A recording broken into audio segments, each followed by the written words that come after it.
I know y'all been waiting for this one, man. I know y'all been waiting for this. Good morning, nation. How we doing? It's December 6th, about 8:45 Pacific time. You already know what we got going on, man. Tough loss. I know y'all been waiting for this one, though. Know y'all been waiting for this one. Let me know who pulls up, though. Let me know who pulls up. Boy George straight in the building. I see folks.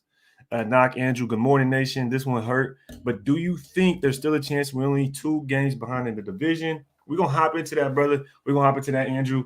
But I know y'all been waiting for this. I'm just waiting. I'm just waiting for the questions. I'm just waiting for the questions. I want to see who rolls through, man. Raider Nation 24, he says, nope, LOL. B Rod in the building. What's good with you, man? Good morning, B Rod. Salute to B Rod. Glad to see you. Appreciate the good morning. Jesse Raider. Good morning, Ray. Shout out from Las Vegas. Shout out LA, man. Hope y'all doing good. Wonder how the weather is out there. Morning, Ray. B Al in the building. Prezi. I see you, Prez. I see you, Prez. What's good, Ray? Top flight security from Hammer's house in the building. I see you, folks. He said, what was it?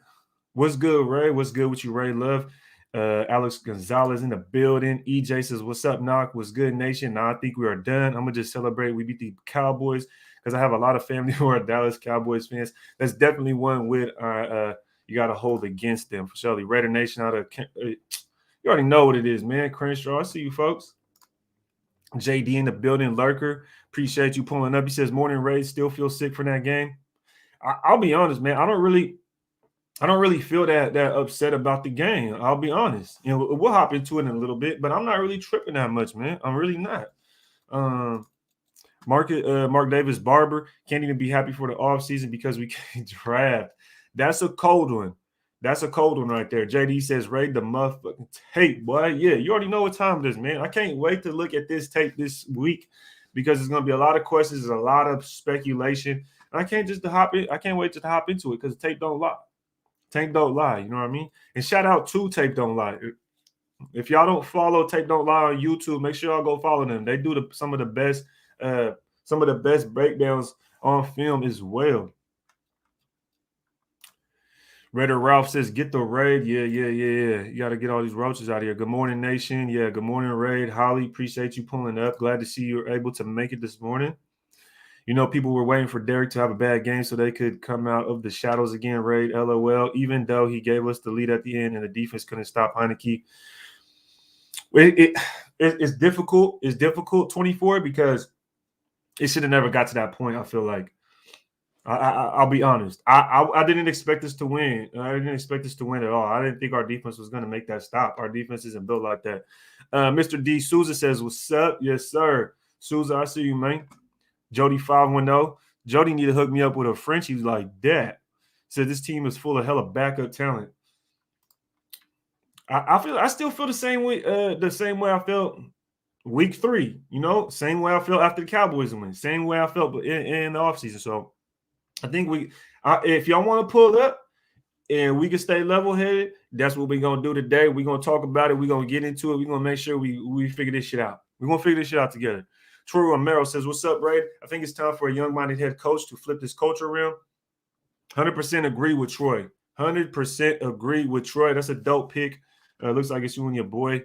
Y'all got the Raider hats. Y'all matching. Yeah. Well, underperforming defense did enough to win, but was let down by our elite quarterback. I did enough. You know what I mean? You could say, when you say did enough, when you have to say certain phrases, did enough, well, you could turn around and say, well, our elite quarterback did enough for us to win because we were winning at the end of the game. It was 15-14.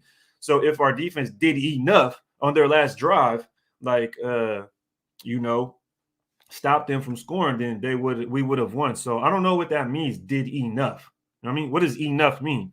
So let me know. Good morning to everyone in the tape this morning. Hope all you are well, nation. See, these are the kind of comments we need. I hope everybody's doing well. Don't get over dramatic about yesterday evening's game. I don't think. Also, it's crazy because everybody was talking about the coin, and people really wanted to see what was going to happen. What was going to happen because that coin, you know what I mean? But I didn't believe in that shit. KC blew out Denver 22-9. Pat 15-19, 0 touchdowns, 1 interception. Must be nice to have a team. Ooh, Royal Sap. Royal Sap. Make sure you stick around. I kind of want to do a chat. I kind of want to do a questionnaire, or not a questionnaire, but kind of like a chat, to where we can how would I be able to do it? Basically put the link in the chat, and then people could come up to the stream, ask a question. We could talk maybe 2-3 minutes, and then I could have somebody else come up. I kind of want to do something like that. I don't know how to go about it, but if y'all interested, if y'all think that's cool, let me know in the chat. Oh, KB pulled up. I already know DC in the house. You know, when KB pulled up, you already know DC in the house. I'm not going to work. I'm not going to work this morning. Why ain't you going to work, man? Why ain't you going to work, man? We are who we thought we were. Yeah. We are exactly who I thought we were, right? And the funny thing is, I thought we'd win 9 to 10 games. I thought we would win 9 to 10 games, and we're still on that track to win 9 to 10 games.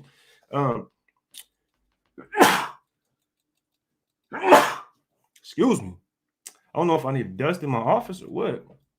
Probably because that ceiling fan going. I'm always sneezing up here. Jody 510 says, I'm just excited to see how this team gets blown up next year. The funny thing is, I don't even think you could blow this team up because we still have a lot of needs. You know what I mean? When people say blow this team up, I feel like that just means getting rid of Carr, which I'm not opposed to. I've never been opposed to that. I just don't think it would be the smartest thing to do, especially right now. Obviously not right now because you can't trade or do anything. But right now, as far as his contract goes, how the team is set up, I don't think it would be smart to let go of Carr. But I've never been opposed of getting rid of Carr. I just think we have to be smart about it. And I think that's where a lot of stuff gets misconstrued. And also, when the team gets blown up, I'm not saying that's what Jody is saying right now, but when people say blow the team up, I feel like that just means Carr and the staff, right? I feel like that just means Carr and the staff. So you would get a new quarterback and then the team's blown up because even after we get a quarterback, we replace Carr because my plan. Let me get this out the way real quick because I don't want to really talk about Carr like last week. Just like last week, I said I'm not talking about Carr. What I talked about last week, I only talked about the defense, the running game, and the lack of talent. I didn't talk about the quarterback because this quarterback talk is madness. It's nonsense. But let me just say real quick. The smartest thing to do is keep Carr and let him ride out. I know some people will say, well, you won't get no trade value out of him. Fuck the trade value. We already fucked that up. For everybody that doesn't like Carr, you should have been screaming and yelling, trade Carr in week 3, week 4, week 5, week 6, week 7, all the way up to week 8 before the trade deadline. But we were not hearing that. People were not screaming that. His value would have been extremely high if we would have looked to trade him around week 4, week 3, week 2, earlier in the season. But we didn't. We didn't do that. So at this point, trading him to me is pointless. At this point, obviously, the trade deadline's up. I'm talking about the future, offseason, whatever. We have to continue building this team because we don't stack talent, right? We have to continue building this team and then let Carr ride his contract out and then bring in the new guy after we add pieces through this offseason and then the following offseason. So then when we bring a rookie in, the team has more pieces on the defense. The team has more weapons on the outside. And they have a lot of guys under contract already with a young rookie quarterback who will not be getting a lot of money. That will be the best way, in my opinion, to go about the future of the franchise as far as making changes to the quarterback position. So let me just get that out the way. EJ, man, I hope I can make your film breakdown this week because there's a lot to look at. Yeah, brother. If y'all want to join the membership, make sure y'all join the membership and link up. So this week we can look at the film. We can look at what we got going on because I know there's a lot of speculation. A lot of people saying we had some passes that were dropped. Some people saying we had passes that were missed, interceptions that were missed, tackles, poor penalties that were missed. We've seen all sorts of stuff, man. So we're definitely going to have to break that down. And if y'all want to join the membership, make sure y'all hit the link. The link should be right up top. The link should be right up top. And the link should be right up top. And it just basically says join. Or I'm going to put the link right here in the chat if y'all want to join. And y'all want to watch the film. If y'all want to come up and watch the film, pull up and watch the film. Mason Blue Raider, what up, Raid? What's good with you, Mason Blue? I see you. I see you, Michigan boys out there, brother. Cody Jackson, what's up, Raid? How y'all doing? Tickler says, "OMG, shut the f up. Stop with the elite car madness." See, this is what I call a car emotional. He getting car emotional. This man dreams and has nightmares about Derek Carr, then wakes up thinking about him. It's kind of weird to me. It's obsessive at this point. I took a selfie with Dabo in front section 127. Simply marvelous. That's GOAT shit right there. Let me tell you, that's dope. Morning Raid, what's good with you, Lanuza? Glad to see you. I agree with that too. But people want to just blame one man. You know how it goes. All the blame and not credit, yeah, and no credit. Yep. It's all on DC, just like NYG in Chicago. All right, we lost 3. So based on your Tickler, based on what Tickler's saying, we lost against the Giants because of DC. We lost against Chicago because of DC, and we lost this game because of DC. And mind you, we're 6-6. This guy does not like Derek Carr, but we are 6-6, and he's saying we lost 3 games because of Derek Carr. So that means 3 other games were because of other people. So I'm trying to figure out what's your logic. Trying to figure out your logic. We got a new member, Mo Dizzle. Shout out Mo Dizzle, man. Boy, hit me up on Instagram. If y'all don't follow me on Instagram, make sure y'all follow me on Instagram and Twitter at Rate the Tape. I gotta change this. And Rate the Tape. Yo, shout out Honcho. I still got the Rated Honcho pregame live banner up. Shout out Honcho. If y'all don't follow Honcho, make sure y'all go follow Honcho. I had CNG up as well. So if y'all don't follow CNG, make sure y'all pull up the CNG. Definitely a smart brother over there. Let me see if I can get one of these banners. I got a new banner. Bing, bing. New banner. Who it is? You already know what time it is. What's good with the EG207? I see you in the building, folks. EJ says, do you think Dabo was there last night just to support all the Clemson guys, or is he interested in the job? I think he was probably just in the area. Is there a bowl game in Vegas? Is there something to have to do where he's coaching around? Maybe. I don't know. Because I remember that was the second time he's been to a game. And that's what Renfro said. Renfro said that was the second time he'd been to a game. And he went to the Jets game. And when we got whomped, I think it was last year when we got whooped by the Jets. So definitely I don't know. I don't think he's there for the job, though, man, honestly. Does a young rookie quarterback automatically mean we win if there is increased talent around him? I mean, that's a good question, Mo Dizzle. Does it mean automatic win? No. But I think that the formula is better than signing a veteran or extending Derek Carr, especially with the baggage. I think having Derek Carr with this much baggage at this point is kind of hard. And it's more of an organizational thing and a franchise thing. But most definitely, you have to take into consideration that if you want to build a team, you're gonna have to look at a rookie quarterback. Look at the Patriots. I know you can't use the Patriots all the time because they're an anomaly. They're the exception, right? They've won so many Super Bowls. They've done this. They have Bill Belichick. Personally, I think we need to build up our defense. We need to build our defense up a lot more, and then get some weapons. And then in 2023, if we want to go get our quarterback, or if we want to get our quarterback this year and have him sit 1 year, which I think you have to do with the rookie quarterback so he can be successful.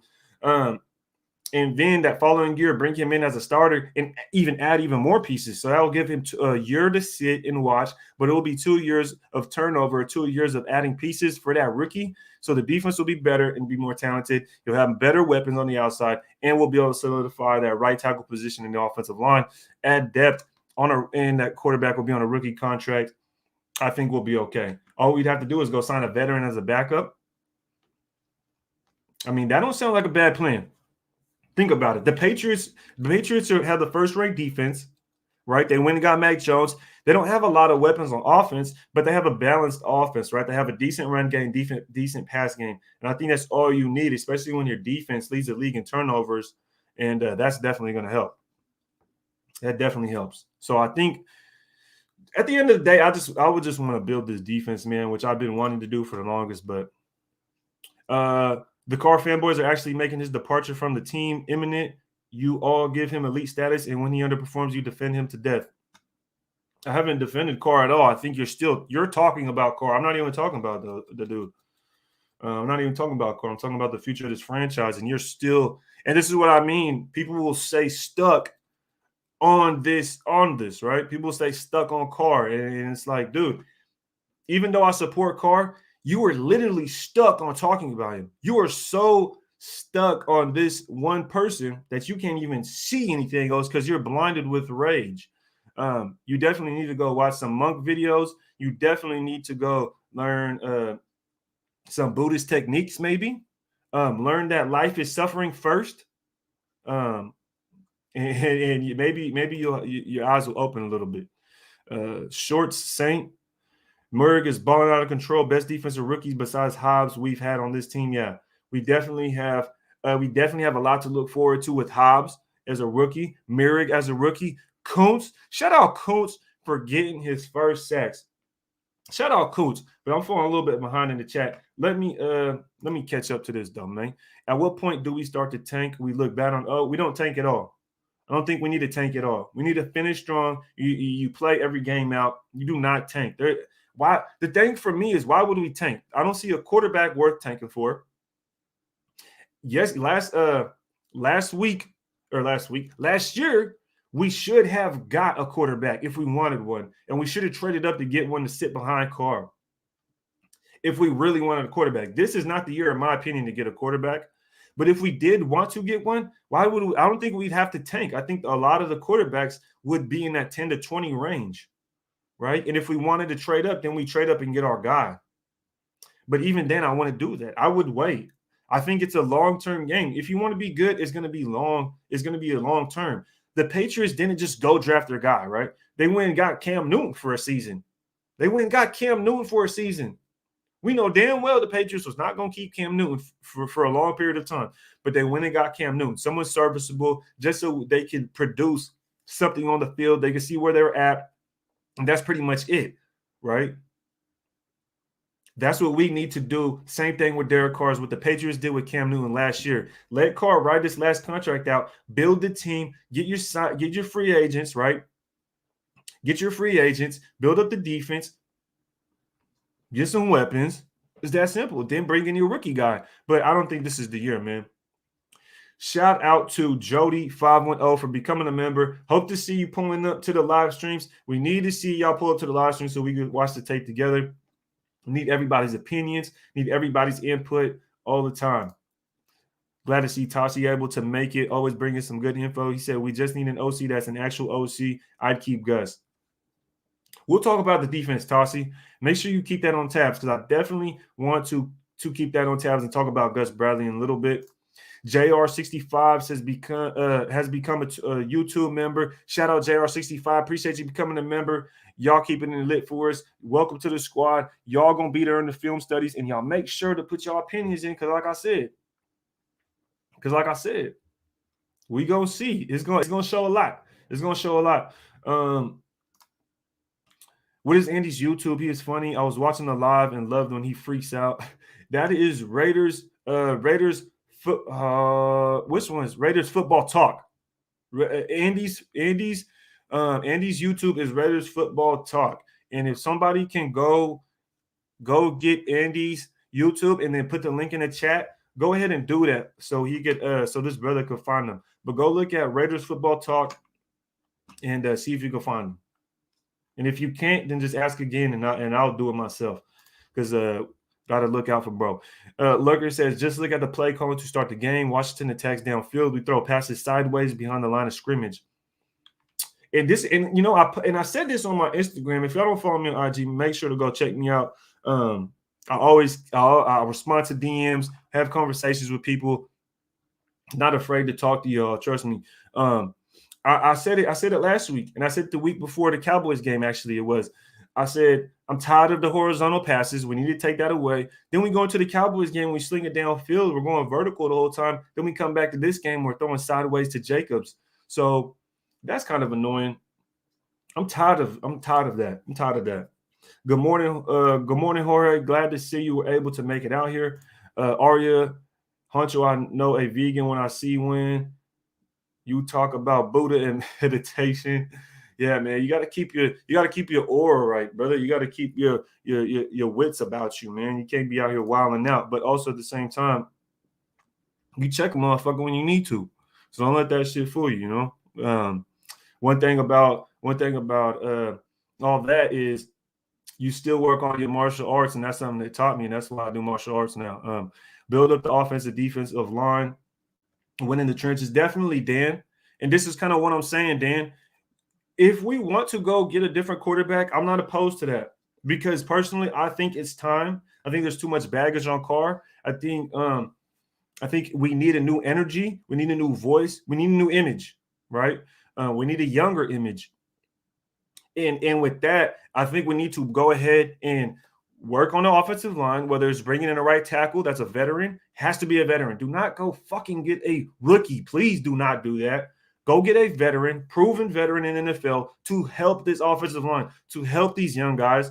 Then go on the defensive line and get a solid defensive tackle. I like Hankins, but we need a pass rushing defensive tackle that can also help in the run game, okay? Those two things right there are most important in my opinion. And then we got to go get our receivers. EG207 says, what does that have to do with Derek Carr missing wide open receivers? Which I've been saying a lot. Maybe you're responding to somebody else. The thing is, I don't disagree with that. I don't disagree with Carr was missing open receivers. So I don't know I'm not sure 100% which is which, EG. It's very difficult to say we can do what Pats or even Chiefs have done because they both had a very good established head coach several years before drafting a quarterback. That's very good point. I guess I should use a different example, Mo Dizzle, and I should probably say like a Cardinals team or a Bills team. Maybe not the Bills because I believe they had their coach for a year before they got Josh Allen. Because we'd be getting a coach at basically around the same time we'd be getting a new quarterback. So Abrams tackled two guys on one play and got a flag. That's what our struggling defense has to put up with. Yet they held to 17. We blaming the defense. Y'all crazy. I think y'all talking to each other in the chat. Yeah, y'all must be talking to each other on the chat. OG Andy says Dabo Swinney for coach. Is Dabo Swinney, not Sweeney. I think that's like Todd Sweeney or something. It's Swinney. And I just learned this myself. I always thought it was Dabo Swinney. I guess it's Dabo Swinney. It's kind of interesting, but top-notch sports. Tanking is not real. Nobody's willing to lose their job trying to lose. 32 GMs and 32 coaches in the NFL. There's only so many spots available. Can never risk that. Facts, bro. Exactly. And me as a player, if you were to come to me and I was on a football team and you were saying we're going to tank, yeah, you can kiss my ass. I ain't even going to play. If y'all going to tell me we're going to tank, I'm not even playing. I'm not going to risk my body and my health and my well-being to go out there and tank so we could go have a higher draft pick. That's some bullshit. Mahomes has the privilege to have bad games, but team still wins. That's Raider Purge. I hear what you're saying, bro. But a lot of people are just going to say you're making excuses. A lot of people are just going to say you're making excuses. So it's hard to say. It really is. You know, Lamar throws 4 interceptions and still wins. Mahomes throws an interception, no touchdowns and still wins. Rodgers wins 17-0 against the Seahawks. He throws a pick and 1 touchdown, less than 300 yards. They still win 17-0. It's pretty tough, man. I'm not 100% sure. Not 100% sure what to say to that because I can't even sit up here and really try to say anything. It's going to end up being an excuse, but he clearly lost his job. You can't tank. You will lose a locker room. Yeah, for sure. LMN Pro, glad to see you made it, brother. You're going to say some things in here that's going to ruffle some feathers. I already know it. This defense was so bad. Gus went and got other players just to put something out there. Yeah, most definitely. And every good player on defense is because of Gus Bradley. So I say bring in Adams, park a quarterback behind Carr, put a fire under his ass, and watch his attitude change. I don't disagree with that. I don't disagree with that. I just think it's the fact that Carr only has 1 year left, so we really have to figure that out. Ms. Molly says Ray got jokes, left my ass off. Yo, Ray, do you still believe in this team? Playoffs. Let me say this though. Do I believe in this team? Before the season, I had us winning 9 to 10 games. Do I think we're still going to do that? Yes. I had us in the wild card. Do I think we're going to make the wild card?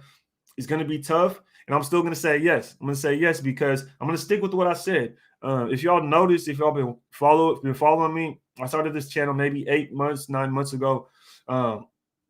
In the off season, and pretty much a lot of stuff I say is pretty consistent. I don't change based off a few things.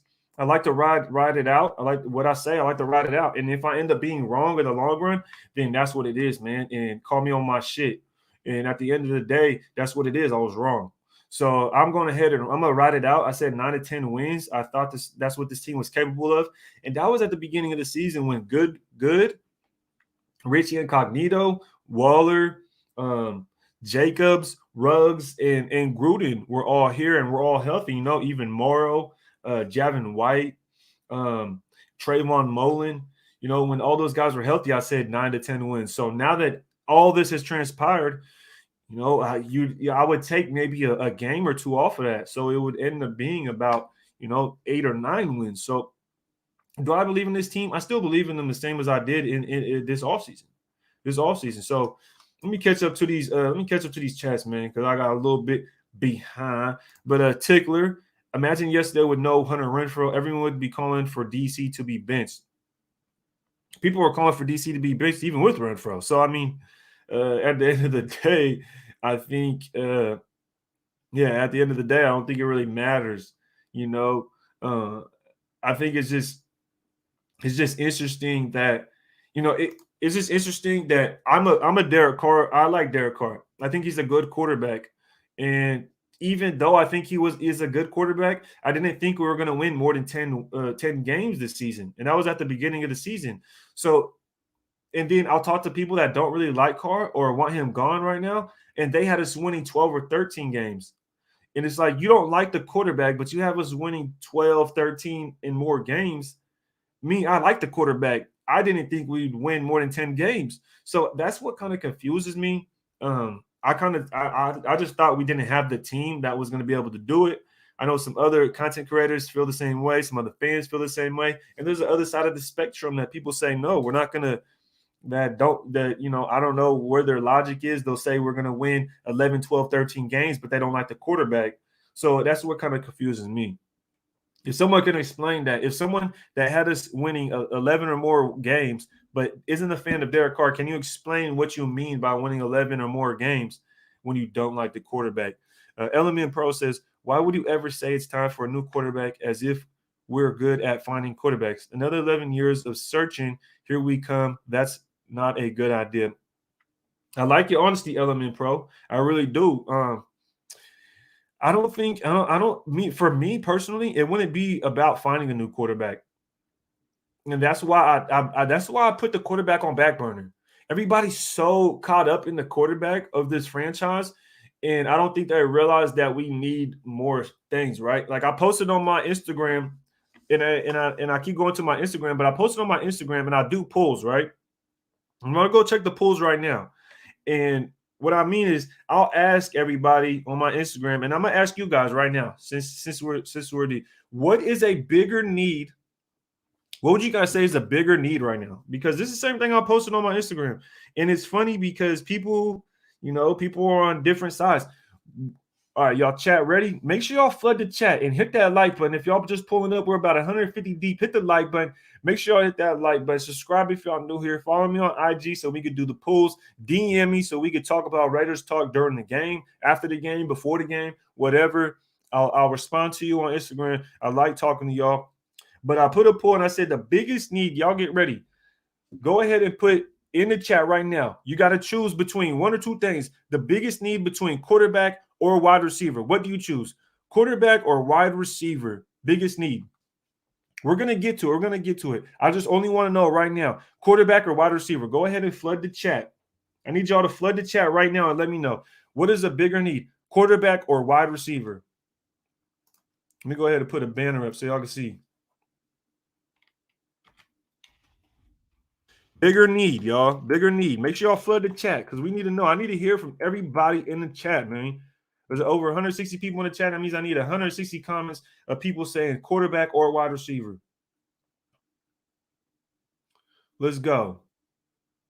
Yo, y'all flood in the chat with wide receiver. We got one quarterback, Sergio Burgess. That's the first quarterback.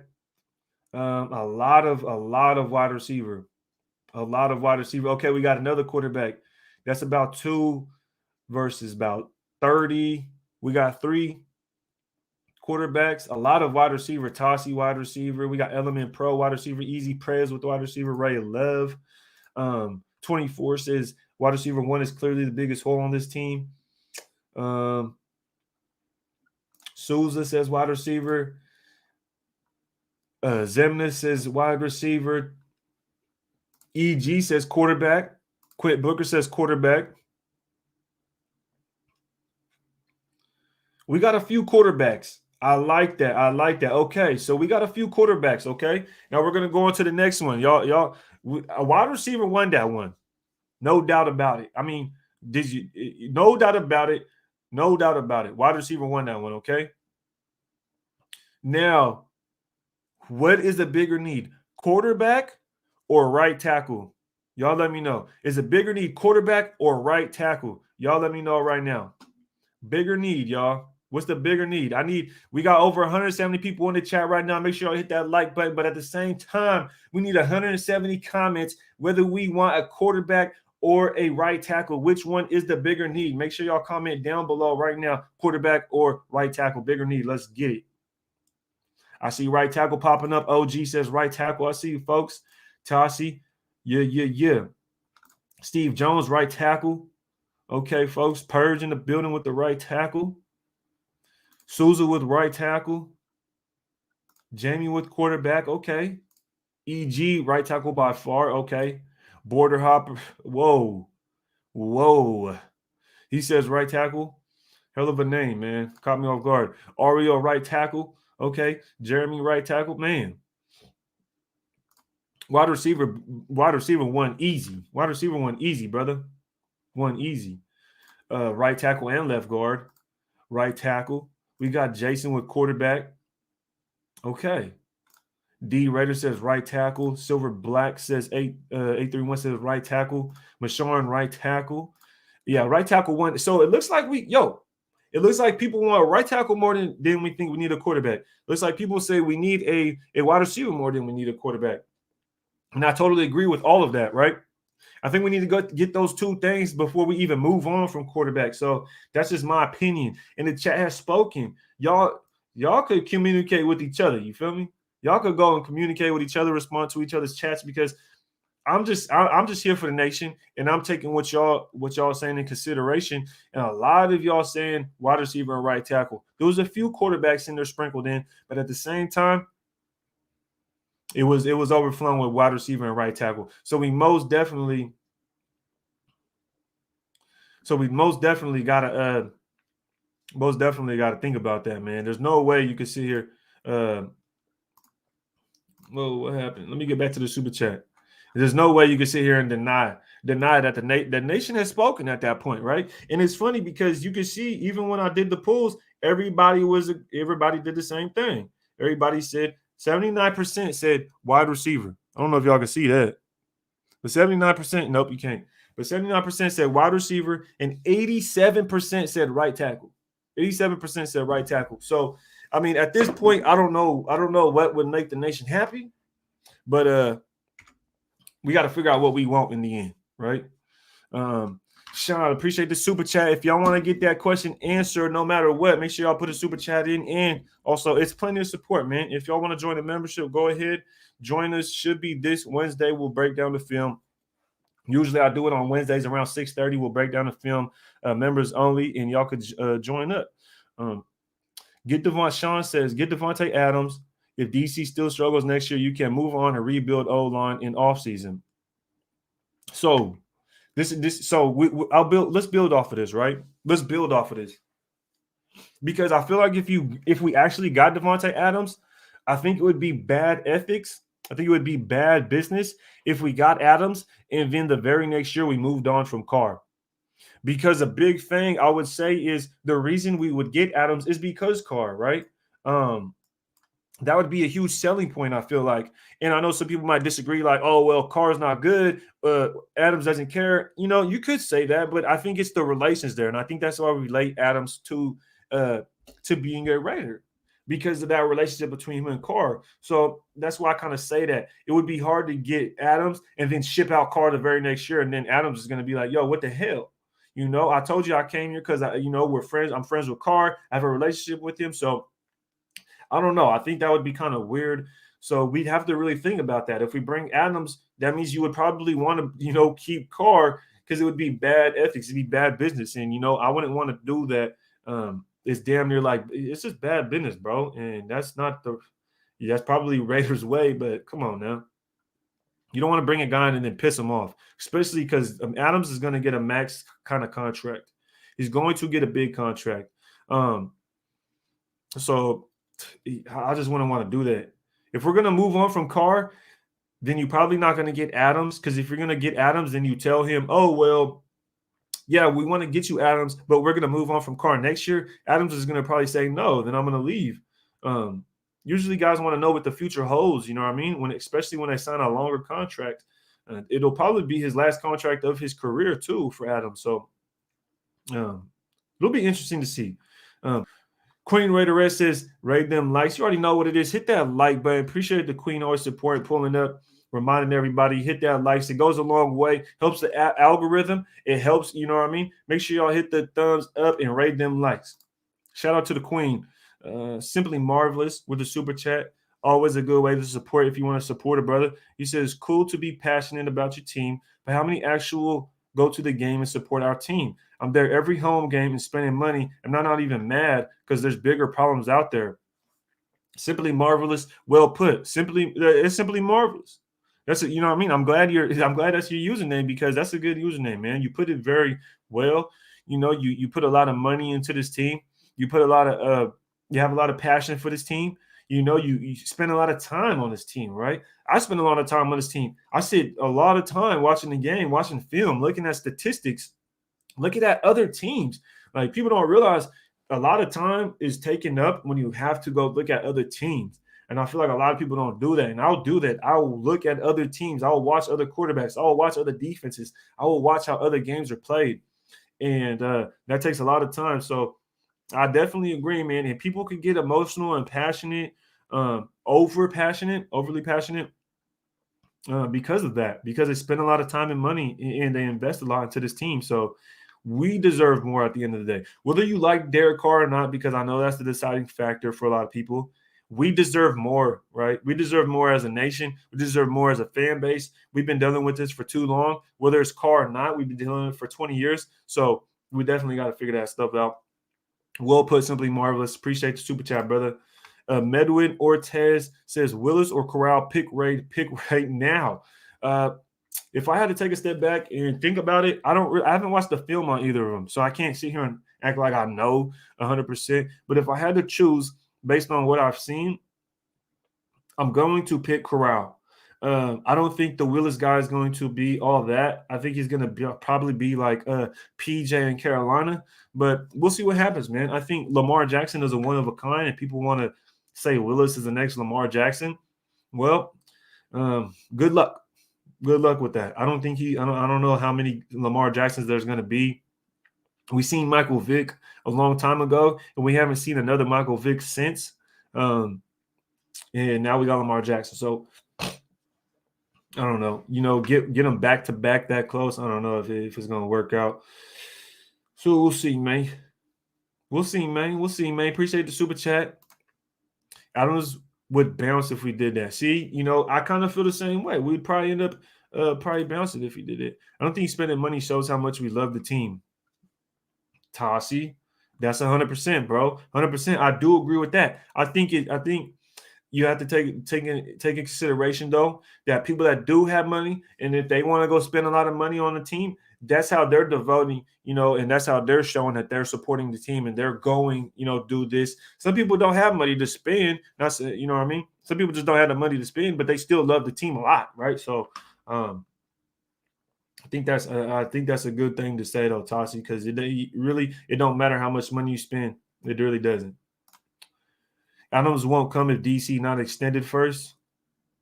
That's a good point. That's a good point. That's a good point. I like that. I like that. That's interesting, man. Andre Styles says Adams will not be a Raider. Stop smoking. Well, I probably won't stop smoking because it's legal in California. But I don't think it's 100% that Adams comes here. So I agree with you. But it's legal in Cali, baby. Put your 420s up. Element Pro says first key play by Corey since he got here, in my opinion, with the pass breakup this game. Yeah. Corey's been playing a lot better. Corey's been playing a lot better since last year. So a lot of improvement there. Medwin Ortez says, bro, we have a chance to get Garrett Wilson. Now, I don't know 100%. I'm not 100% sure about these quarterbacks, man. I'm just not. These college quarterbacks, it's not this last draft class or the one before. Yo, they had some quarterbacks. And I feel like we kind of missed that shot. So it's going to be tough. Eternal Ball says, Kardashians, you still want baby boy Derek for the future? Are you one of them car emotionals? You getting car emotional. You wake up from your nightmares. Screaming for your mama because car in your dreams. Mo Dizzle Adams would wait to sign his contract. Yeah, that makes sense. EJ. But that's not a reason to say F Joe Brady. I like Kellen Moore too, though, and agree on Moore. I'd still like that. Chaz Edwards in the building says, good morning, Ray. Good morning, Chaz. Welcome to the show. Appreciate you able to pull up. Appreciate that you're able to pull up. Man, y'all going back and forth at each other in the chat, ain't it? Y'all going back and forth. I'll get it in. OG, isn't Wilson a wide receiver? What?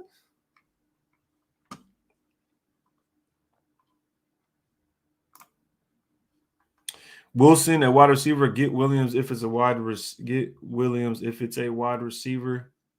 Hold on, I think I'm getting my players mixed up. I must be getting my players mixed up because y'all talking about somebody. Y'all talking about somebody else. I don't like Corey at all. I've tried it. I just can't. Bro says I'm smoking a doobie. Why is everyone blaming? Oh, who is everyone blaming for yesterday today? I guess that depends on who you would ask. It depends on who you would ask. So let's see. Reezy Rock says points all game damn near, but top 5 quarterback.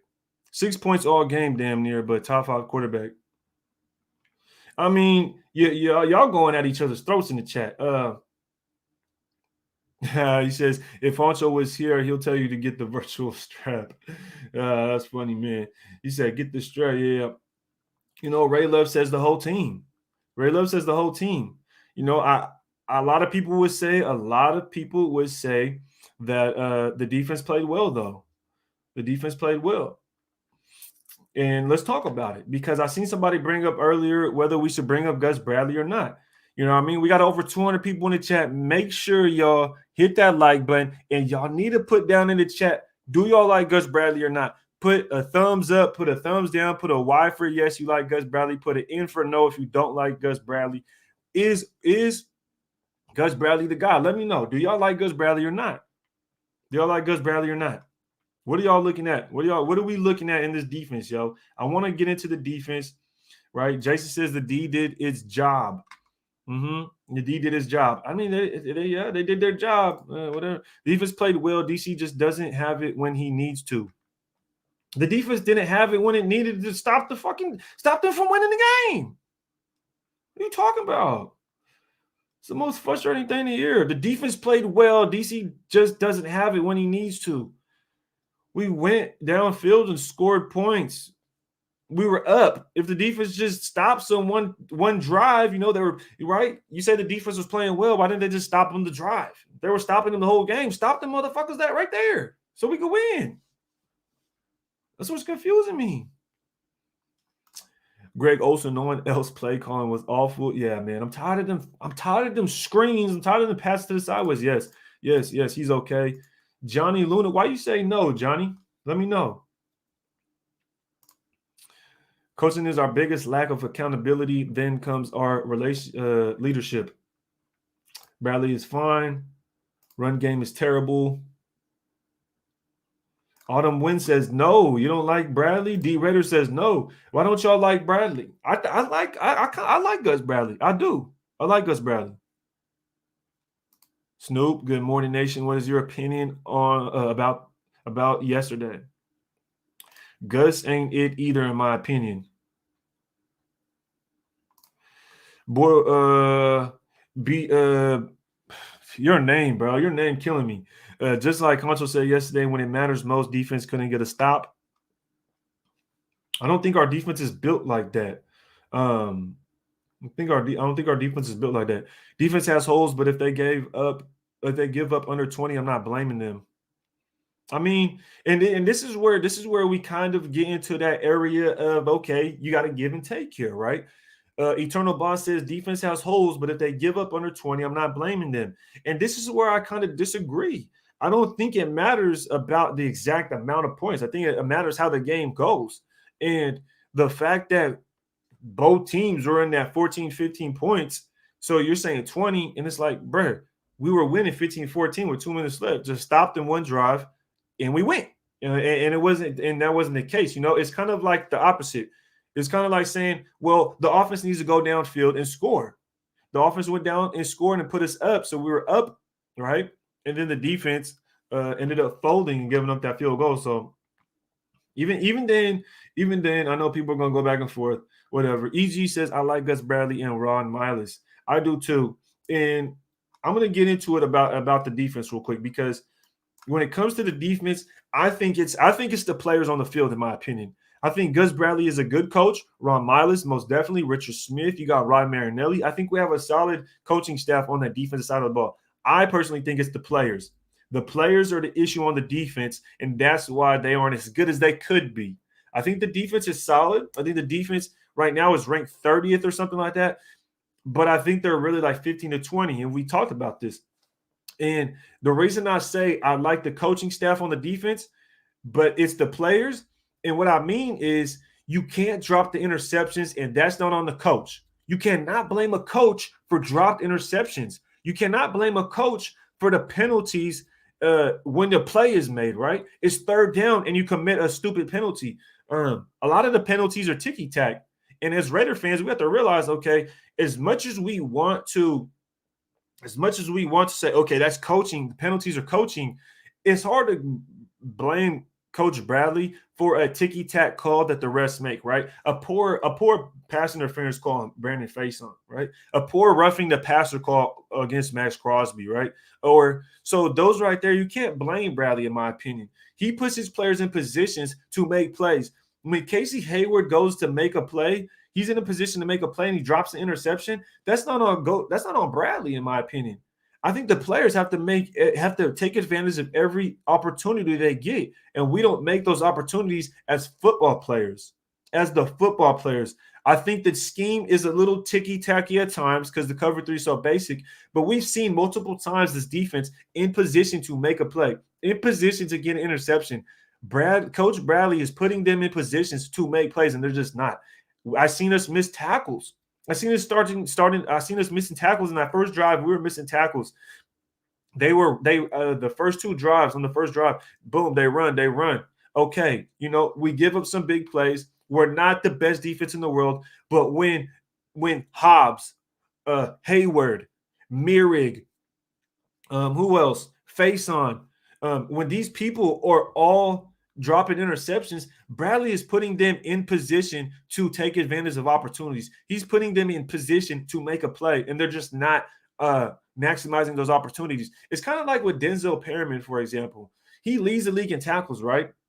Well, Coach Bradley is putting him in position to make all these tackles. Go make that play.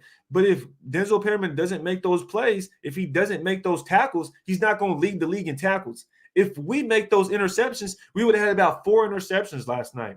or yesterday. We had about 4 interceptions. That's 4 more opportunities for the offense to score. And I'm not saying the defense is bad. I'm not blaming the defense for the loss. What I'm saying is I'm not blaming Coach Bradley. That's all I'm saying. I think Coach Bradley, now that I take a step back and I think about it, he is a solid coach. I think the scheme is cool. It's not a straight out kill kill the offense and hold them to zero kind of defense. But I think it is a solid defense to where he puts his players in positions to make a play, and he's just not, and they're just not. Excuse me, and they're just not right. For example, Abrams, he puts Abrams in situations to make a play around the line of scrimmage. We've seen Abrams jump, right, to a new level of his career now that he's able to be around the line of scrimmage, play where he's supposed to play, right? So he's making them plays in the backfield. He got a ticky-tack penalty against him yesterday. Would you blame Coach Bradley for that penalty that Abrams got when he tried to make the tackle on the screen? You can't blame Bradley for that. But he made sure Abram was in position to make a play. Abram has the capabilities to make the play. He did, but then there was a ticky-tack penalty that we got. You can't blame Bradley for that. So I think Coach Bradley is solid. I think we have a solid defensive coaching staff up and down the food line, right? Up and down the chain of command, whatever phrase you want to use. So I like Coach Bradley. That's my take on Coach Bradley. I think we drop too many interceptions. We don't take advantage of the opportunities that Coach Bradley puts our players in position to. Because you got to think about it. Even though we got an interception, the motherfucker dropped the pass. Bro, we basically got 2 interceptions in one play. Like Hayward goes to catch the ball, drops it, and then Hobbs happens to be there and grab it. And it's frustrating because we've seen multiple interceptions drop. So I can't blame Coach Bradley for that. And I know they're doing drills because we've seen it all the time. We see them all the time doing drills, catching the football. You know, they do it all day. If you play football, you do that no matter who you are. Defensive back, you know what I mean? Running back, wide receiver. We're all out there catching the football. So that's all. That's my take on Coach Bradley. The players are in position to make a play. They're just not taking advantage of it. And we need to start catching every interception we can because I don't know now, after we only got 1 interception, but we only had 4 interceptions. Now we have 5 interceptions on the season. We only have 5 interceptions on the season, and we are going in week 14 with only 5 interceptions. The Patriots defense has 20 interceptions, I believe, right now. They have 4 times the interceptions. That means they have 15 more drives on offense than us. And this is kind of what I'm saying when it comes to, the dynamic of, do you like Coach Bradley or not? I do like Coach Bradley, like I said, and I'm going to leave it at that. I like Coach Bradley. I don't think it's a defense that's going to hold the team to exactly 0, but I think it's good enough, and I think he does enough to put players in position to make a play. They have to maximize those opportunities and catch the damn football. That's why I'll leave it at. EJ Redder says, like Honcho says, we are terrible in situational. Yeah, Honcho did say that, and that was a good point, man. Very good point. White Tyson says, football is a situational game. We were playing a field position game most of the game, both teams getting pinned deep. We were up with 2 minutes left. Yeah, we were up with 2 minutes left. And our defense couldn't make the stop. It was just, I don't know, man. At that point, you're going to go back in the game and look for what we could have done to win the game, right? But at the end, when you watch it, you just say, make the stop. Think about it. Think about it like this. Last week when we played the Cowboys, right? What had happened before the half or before the game ended? We were up 30-22 with 3 minutes left. Okay? We're up 30-22 with 3 minutes left when we played the Cowboys. They went downfield and scored a touchdown and a 2-point conversion, and we ended up tied 30-30 when we were leading the entire game. We never lost the lead the entire game. We always were up. It was 30-30, right? With about 2 minutes of change left, we go downfield, we make a field goal. Now, the defense could have stopped them, right? But they didn't. So they go downfield, they kick a field goal, we go into overtime. Now we're in overtime. They get the ball first. The Cowboys had got the ball first, and the defense went out there and stopped them a 3-and-out.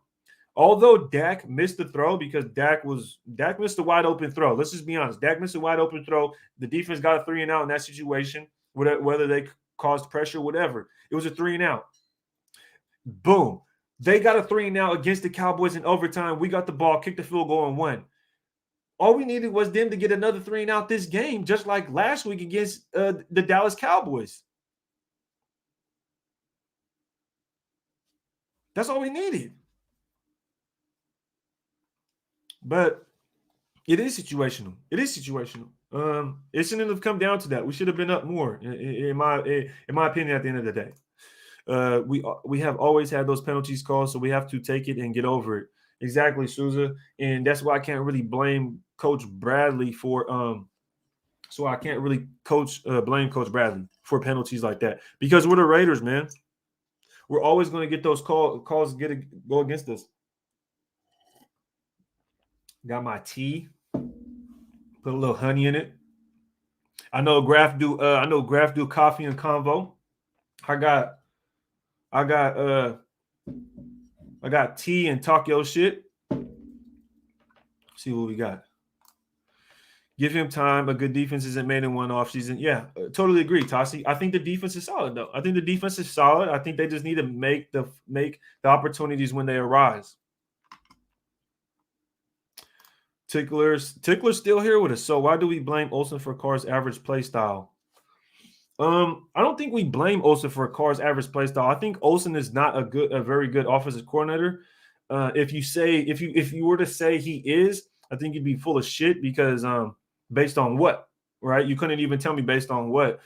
We've seen Olsen before. It's not very. I mean, it's Olsen, man.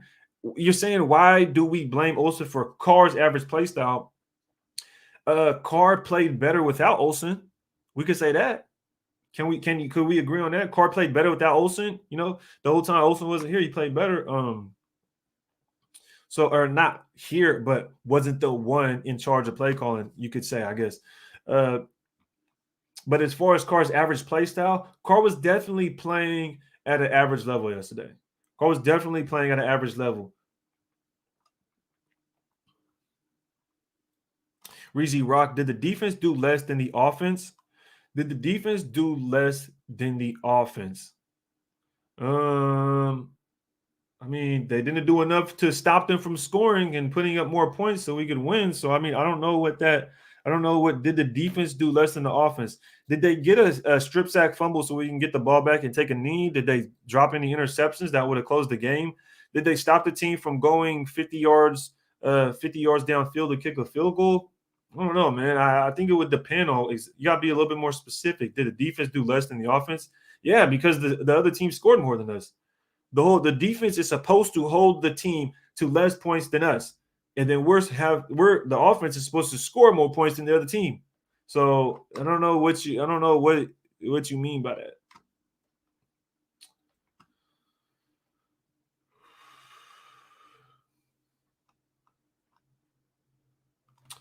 Tossie says we have like 10 dropped interceptions. Yeah, if we were to make a lot of those catches, man, we would be in a lot better situation. Carr gets one mediocre touchdown. Does the game change? Well, Reezy Rock, let me tell you like this. Did Jacobs get a touchdown? Yes, he did get a touchdown. Reezy Rock, Jacobs got a touchdown. How many plays did Jacobs have that impacted the game during that drive? He got the touchdown, right? Go look at the game. Take a step back and look at it. Jacobs got a 1-yard touchdown on a 75-yard drive that he rushed for 3 fucking yards. So I know a lot of people are talking about Carr didn't have any touchdowns. Well, just like against the Cowboys, Jacobs had a 1-yard rushing touchdown after we drove the ball 75 yards downfield, passing it. So on the entire drive that we scored a touchdown, Jacobs got 3 yards, bro, on 3 rush attempts, brother. Reezy Rock, Jacobs got 3 yards on 3 rush attempts and got a touchdown out that drive. How the hell did we get the other 72 yards, bro? I'm confused. When's the last time we were able to throw the football for a 5-yard fucking pass and our players were able to take it to the house for a 40-yard touchdown? What are we fucking talking about, bro? Give me a break, bro. Always talk about the same ass shit. Always talking about the same ass shit. Top of the morning to your raid, bro. We just ain't ready for the playoffs this season. Too many missed opportunities. You can't find ways to win games. Shake my head. Keep doing your thing, brother. You already know what it is, Wavy. I'm going to stay up. I'm going to stay solid all the way through. Appreciate the super chat. Let me touch on this a little bit more, man. We just ain't ready for the playoffs. You got to think after everything that's transpired this year as a football team, it's hard. I don't remember a team that lost their head coach and their number one wide receiver, first round draft pick, one of the fastest guys in the entire league. I don't remember the last time a team has done that or had all that happen and still made the playoffs. Especially in our division. People were saying we had to win 12 games in our division in order to make the playoffs. If you had us winning 12 games at the beginning of the season, you were smoking out that glass pipe that spins. You smoking out that glass pipe that you got to twist and swirl, boy. If you thought that. Reezy Rock says scoring is at an all-time high in the NFL, but 15 points. I just seen multiple games. I mean, do we got to pull it up, brother? I mean, how many times do I have to do this? How many times do I have to prove you wrong, man? Because it's simple. It's simple. We can go to ESPN, we can go to the NFL scores, and we can go see how many. Let's see how many. Let's just look at it really quick. Let's see. Because I want to see this real quick.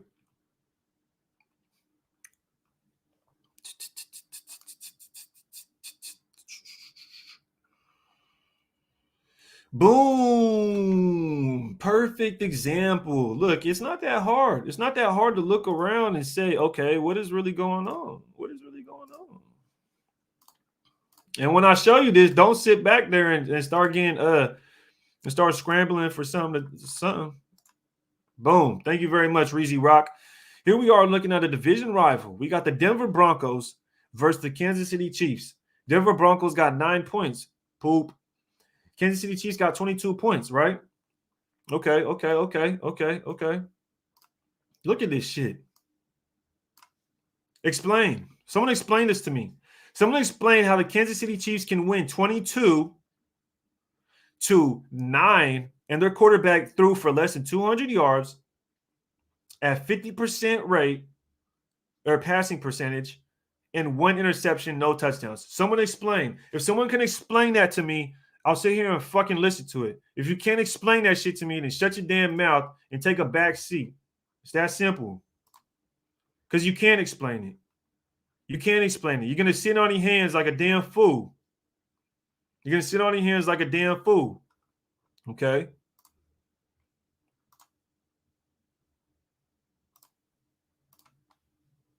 I'm just curious. I'm just curious.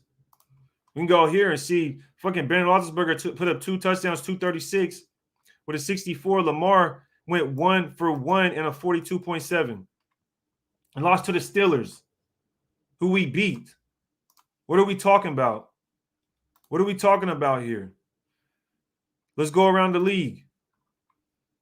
Quit it, bro. This is ridiculous. This is ridiculous. 2 of the most high-profile players in the entire fucking league. And we're sitting here talking about some pansy-ass shit. It's annoying. I just showed you the numbers right now. Patrick Mahomes. You can't even defend it. It's confusing me. I think you're confused yourself. So defense whole team to 3 points. We lose 0-3. That's the defense. Stop. I ain't never say that. But our defense has never held anybody to less to 3 points. So you can't even use that as an example. You can't use something that's never happened as an example. So stop it. Quit it, bro. Quit it, Reezy. You can't use something that's never happened as an example. We've scored 30 to 40 points before and fucking lost, dog. If we hold the team to 3 points and we lose, bro, okay, yeah, we have some serious issues. But if we're scoring 30 or more points and we're still going to overtime, we're still losing, stop, bro. And you didn't hear what I just said about the defense. I said the defense, I liked it. So stop. I didn't say it was the defense fault. I didn't say it was anything about the defense. So quit trying to sway that narrative like I'm saying the defense is trash. If you didn't just hear me. I said I like the whole defensive coaching staff. Quit it, bro. Open up your ears. We wouldn't need to rely on the defense. The offense scored at least another touchdown. The other team scored less than 20. The offense needs to score. Yeah. Yeah, I agree. Someone else has said that. I totally agree with that. That we need to score more points. I honestly don't think that we have what it takes, though. I honestly don't think we have what it takes. I've been saying this. What do we have? What do we want to do as a team to actually change something, to show progression, right? We want to change the quarterback. We'll change the quarterback, help the run game, because I feel like we need a run game. Even if Carr's average, right? Say Carr's an average quarterback. With an average quarterback, we should be able to have pieces around an average quarterback so we can bring somebody in that has a heightened sense of a skill set that is going to be successful with the team. If we're just going to switch out the quarterback, that's it, and not change anything else, we're still going to be fucking losing. We're still going to be losing. And the fact that we only got 20 points it's a sad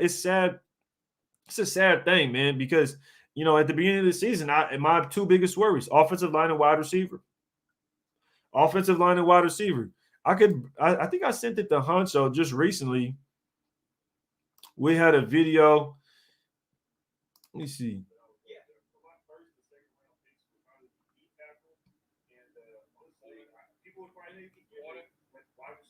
Yep, there it is right there. I don't know if I'll be able to bring this up.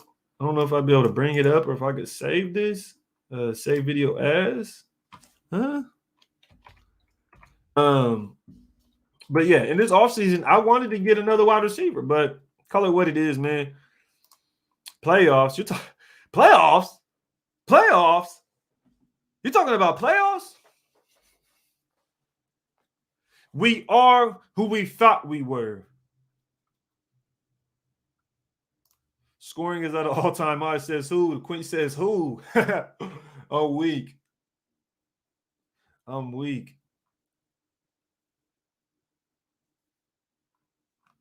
Reezy Rock.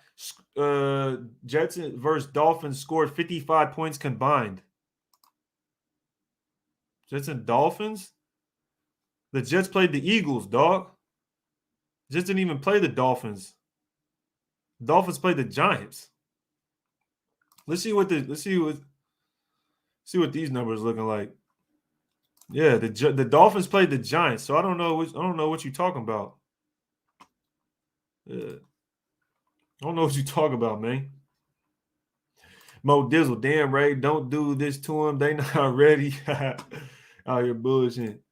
Look at all those scores, all higher than our score. Look at all those scores still higher than our score, bruh. Who score? I showed you the Kansas City Chiefs. No, Reezy Rock, you deflecting, Reezy Rock. This is what you call deflecting. We got someone deflecting in the chat, and I'm glad he's doing it because now I could definitely show y'all what deflection is. First, you came up talking about Carr and we need to score more points. That's what you're saying. And you were talking about the defense was doing enough for us to win. If the defense was doing enough for us to win, why did the Kansas City Chiefs win 22-9 when their quarterback threw an interception, threw less than 200 yards and no touchdowns? Reezy Rock, answer that question. Do not sit in your comment talking about deflecting and not being able to don't be deflecting and then not answer my question. I'll answer your question, but come on, brother. Come on, give me something back at least. Help a brother out. Tigler says, how are you not holding our elite franchise quarterback responsible for not getting a touchdown and failing a 2-point conversion? Holding him responsible. When did I not hold him responsible for making the pass? When did I not say that at all? When did I not? When did I say it is not Derek Carr's fault for not making that pass? When did I say that? That's all. That's what I'm saying. Because I talk about other aspects of the game, people always do that. Because I like Carr, people will always go back to, oh well, you're not holding Carr accountable, bro. He missed some passes. But this is what I will say. For every pass that Derek Carr missed, we dropped the interception. For every pass Derek Carr missed, we dropped a fucking pass. For every pass Derek Carr missed, we missed a tackle. And for every pass Derek Carr missed, we got a fucking penalty on offense and on defense. So what are we talking about? Do you not remember when we threw it to Brian Edwards for a first down? He dropped a fucking pass. It got overturned because they challenged it. And then we had a punt? What are we talking about? You remember when we got a first down, but then we got a holding on the very next play and got backed up and had a punt? What about when we threw it to Morrow and he dropped 2 catches, bro? He dropped 2 contested catches. I don't give a shit. You need to make the catch. You're not going to be wide open in the NFL every single time. He's going to throw you open. You got it in your hand. You let somebody take it out your hands. That's a drop, bro. So don't sit here and tell me bro, I'm holding everyone responsible. Derek Carr needs to make that throw. He needs to make that throw. Okay, but I'm talking about other aspects of the game. You guys just want to talk about one thing. Quit talking about one thing, bro. We have 53-man roster on this fucking team. A 53-man roster.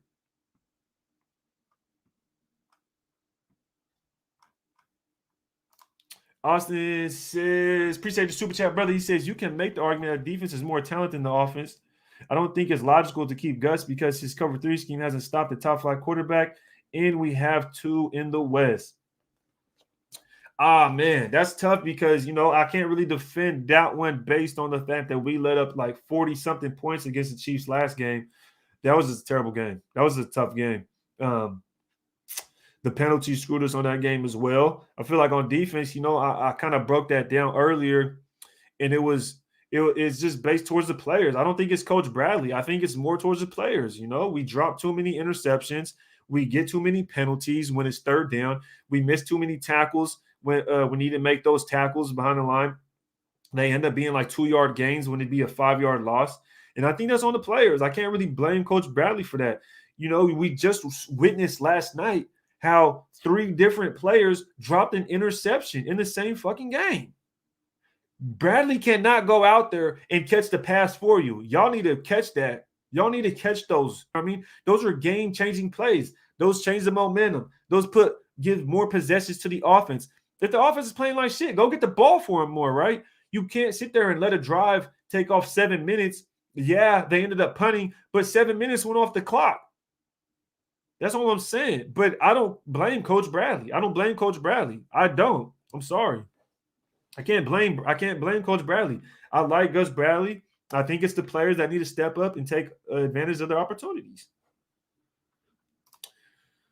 So if Wilson or Rodgers had the exact same team, would the Raiders be 6-6 or better? That's tough to say, man. Honestly, I feel like if they were on this team, we probably wouldn't be 6-6. We'd probably be the same, honestly, or worse. I don't know if we'd be better, maybe one game, because I feel like those guys are the type of dudes that definitely would want to get the hell out of here. If we bring up Wilson and Rodgers, right?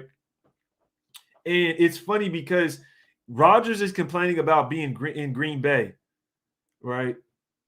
What would he be complaining about if he came to Las Vegas to play for this franchise? I know a lot of people bring up Wilson and Rodgers. What are you gonna? Rodgers is complaining fraudulent COVID vaccine check things, whatever it is, verifications. He has Devontae Adams. No tight end has ever gone to Green Bay to play with Rodgers and done well. So I don't know if Waller would even excel or do anything more with Rodgers because there's not one tight end that has done well with Rodgers. Only one wide receiver does well with Rodgers, and that's Devontae Adams in the past probably like 5 years. So I don't know if we do so much better here, right? We don't have a Devontae Adams, and we don't have a run game that's solid in Aaron Jones and A.J. Dillon. The Green Bay Packers have one of the best offensive lines in the league. They're ranked, I think, third in the NFL. For their defense is ranked third in the NFL right now. They beat the Seahawks 17-0. Wilson was on the other side. They beat the Seahawks 17-0. They beat the Seahawks 17-0, and Rodgers threw 1 touchdown and 1 interception, and Wilson threw 2 picks and 0 touchdowns. Obviously, they had 0 points. So, do I think we'd be 6-6 or better? I don't think we'd be better. It'd be hard to say that. Wilson isn't even 6-6 right now. I think Wilson's team was what, 4-8? Wilson's team's 4-8, and he has. Do we have DK Metcalf and Lockett? I don't think so. I think they're way better on the outside. Obviously, we have Waller and Renfro, but Waller, would you rather have Lockett and DK or Waller and Renfro? You know, pick your poison. Call it what you want. It's hard to say, but it's just kind of hard to say at this point. Zach Wilson outscores Carr. You win to play the game. Yeah, you win to play the game. Yeah. Most definitely. And that's why we can't be settling for no field goals. But Reezy Rock says Zach Wilson outscores Carr. I don't really know what that means. Zach Wilson, that rookie quarterback for the Jets, is he even playing, bro? Are we even playing? Is he even playing, bro? Is he even playing, Reezy? Hey, Reezy, I appreciate the super chat though, brother. He says because KC was half competent enough to get into field goal range and scoring range through the whole game, we were lucky to get past the 50 all game. Yeah. What drives? Well, I would ask this: what drives this offense, right? What drives this offense? First it would be what's our offensive identity? Let's talk about it. We talked about the defense enough. Now let's hop into the car conversation. Let's talk about it. Let's talk about the offense now, because y'all know I support Carr. I know y'all want to go back and forth about it. Reezy Rock wants to go back and forth about it, and I do want to go over it. And I think it's time. I think it's time that we talk about Derek Carr and the offense. What drives this offense? What is the identity of this offense right now?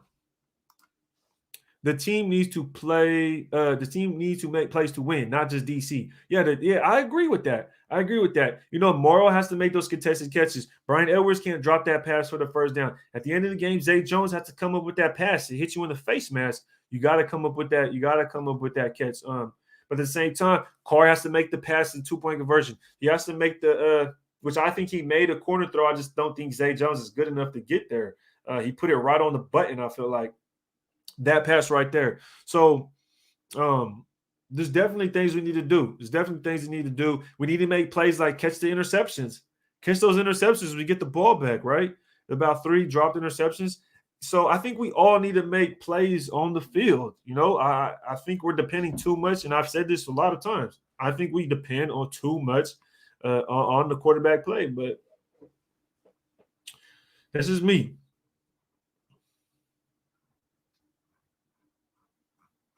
Let me catch up to the chat. I got a little bit behind a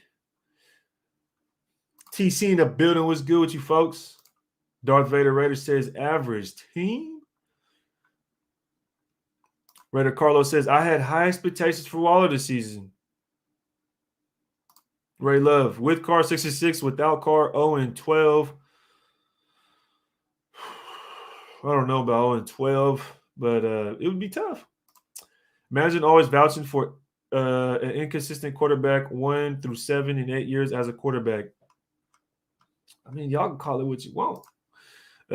Carr is the 4th in NFL history to throw for 3,000 yards for 8 years straight. Elite company. Get over it. Yeah, people don't want to hear that, but let's talk about it.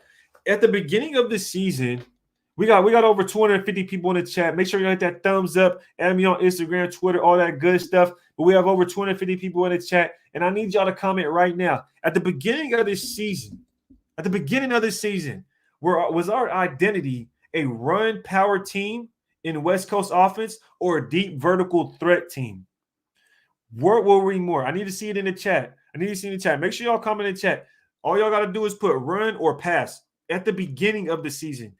When we were building this team, since we got Gruden, Were we building to be a power run football team, or we were building to be a vertical passing team?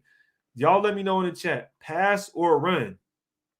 Pass or run? Don't say a mix of both. Don't say a mix of both. Pass or run?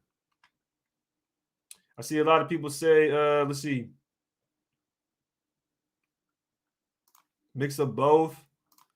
Deep vert. That's a fucking lie. Tickler, you being biased as hell. Run power. Run. Gruden wanted run. Tickler says pass. Tickler, you being biased, bro. Prudencio, pass. Jason, balance. Yeah, I could agree with that. Run. Well, at the beginning of the season, we had a Ruggs dragging his nuts on DBs for touchdowns. Yeah. But just because we got Ruggs doesn't mean we are a passing team. People, like, what? Who the hell is a passing team with one weapon, one vertical weapon? Stop it. It was supposed to be run. Run power, run, pass, Ruggs. All right, let's talk about it because let's talk about it. Spotlight says a run. Shout out Spotlight, man. Glad to see you back with us. JD running team, but we won the first 3 games passing. Yep. Run solely live says Raiders go where Carr. If he struggles, Raiders don't have the talent right now to overcome it. Totally agree with that. That is a statement I agree with. That's a statement I totally agree with. Raider Earn says, shout out Raider Earn. He says run. Holly says run. Autumn says hybrid. Okay. Austin with the super chat. Appreciate it, brother. He says, we need an O-line that can establish the run. Wide receivers that can get separation and interior linemen that can stop the run, apply pressure. Those are this. I agree with you, Austin. These are the pieces we need to add in offseason and through the following offseason if we want to make a quarterback change. So then when the new guy comes in, we're already set up for the future. We're already set up for success. We already have the pieces in place. So this is the plan I would want to take and address these issues if regardless of what we do at quarterback, regardless. I don't care if we keep Carr or if we move on. This is what we need to address, is what Austin said. We need to establish, get an O-line that can establish the run. We need wide receivers that are better, which I've been saying for this for probably 3-4 weeks now. We need not one, we need 2 wide receivers. Okay, you can't sit here and tell me there's teams in this NFL that settle for a 3rd round Bryan Edwards and a fucking Zay Jones. You cannot sit here and tell me the Buffalo Bills traded Zay Jones to us for like a 5th round pick, and they traded their 1st round pick for Diggs. What the fuck are we talking about? Do y'all realize this is what we're working with? The Rams 5th string wide receiver in Deshaun Jackson, yo. We went and got their 5th string wide receiver. And we're talking about we run the same kind of offense as the Rams, but we have not even nearly close the wide receiver talent that we have there, or the coach, or the offensive line, let alone the fucking defense. So what are we talking about? Power run, West Coast. Power run. Yes, our offense was based off the power run. It's that simple. It was based off the power run. Everybody else saying pass is a damn fool and is not paying attention to their football team. You can be a fan, but you could also be an ignorant fan. And a lot of you guys that are saying we're built to be a pass team, that's a lie. We were not built to be a pass team. There's a reason we went and we were paying offensive linemen so they could bully people at the offensive line. There's a reason we got Josh Jacobs. Why the hell if we're a pass football team first, why would you go draft a running back in the 1st round that is not a pass catching running back? Explain that to me. Please explain that to me. For everybody that said pass, why the hell did we go draft a running back before a wide receiver in Josh Jacobs? Why did we go draft a running back in Josh Jacobs as a power running back that's not fast, that's not a pass-catching wide receiver, and then go draft a wide receiver later? If we're a passing first team, what that don't make sense. So quit trying to say that. We were never built to be a pass football team. We were built to be a pass first football team, I should say. We were never built that way. So stop saying that. That's annoying.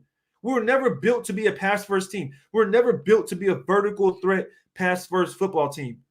We don't have the play calling for that. West Coast, we're not built for that.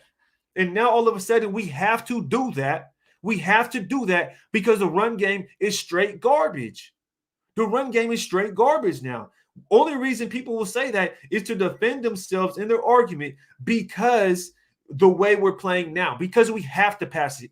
Bro, last year and the year before, we were not saying this. Nobody was sitting here saying how the run game was terrible, how we're a pass football team first. No, nobody was saying that. So stop. Stop. That's bull. That's a bunch of bull. We are a run first West Coast football team. Like, bro, it's the proof is in the pudding, bro. We went and drafted our premier running back, who is a bruiser, who is a north and south runner who trucks people. He is not fast. He's not going to break away from everybody and take off. He's not he's not Austin Eckler. He's not going to catch every pass at the backfield. Christian McCaffrey. Like, give me a break, bro. You can't make, bro. Y'all lying. Y'all will lie to persuade your argument, and that's not good. That's ill will. That's poor faith of discussion right there. You can't have poor faith in discussion. Come on now. JR65, brother, appreciate the super chat. He says we never had one, couldn't run and struggled passing. We never had an identity. I think he's saying we never had an identity and we couldn't run and we struggled. Yeah. So this is an example I like to use. We came out against the Broncos in 2019 running the football, power run football, and we won because that's who we were. Every press conference, you go watch press conferences where the other team would say, oh, yeah, they're tough up front. You know, they're a tough football team. They'll hit you right in the mouth. They like to run the football hard, tough, right up the middle. They'll tire you out. That's all they would say. That's what they would say every single time. But this year, all of a sudden, people changed the narrative saying we have a pass-first football team. We have a vertical threat football team.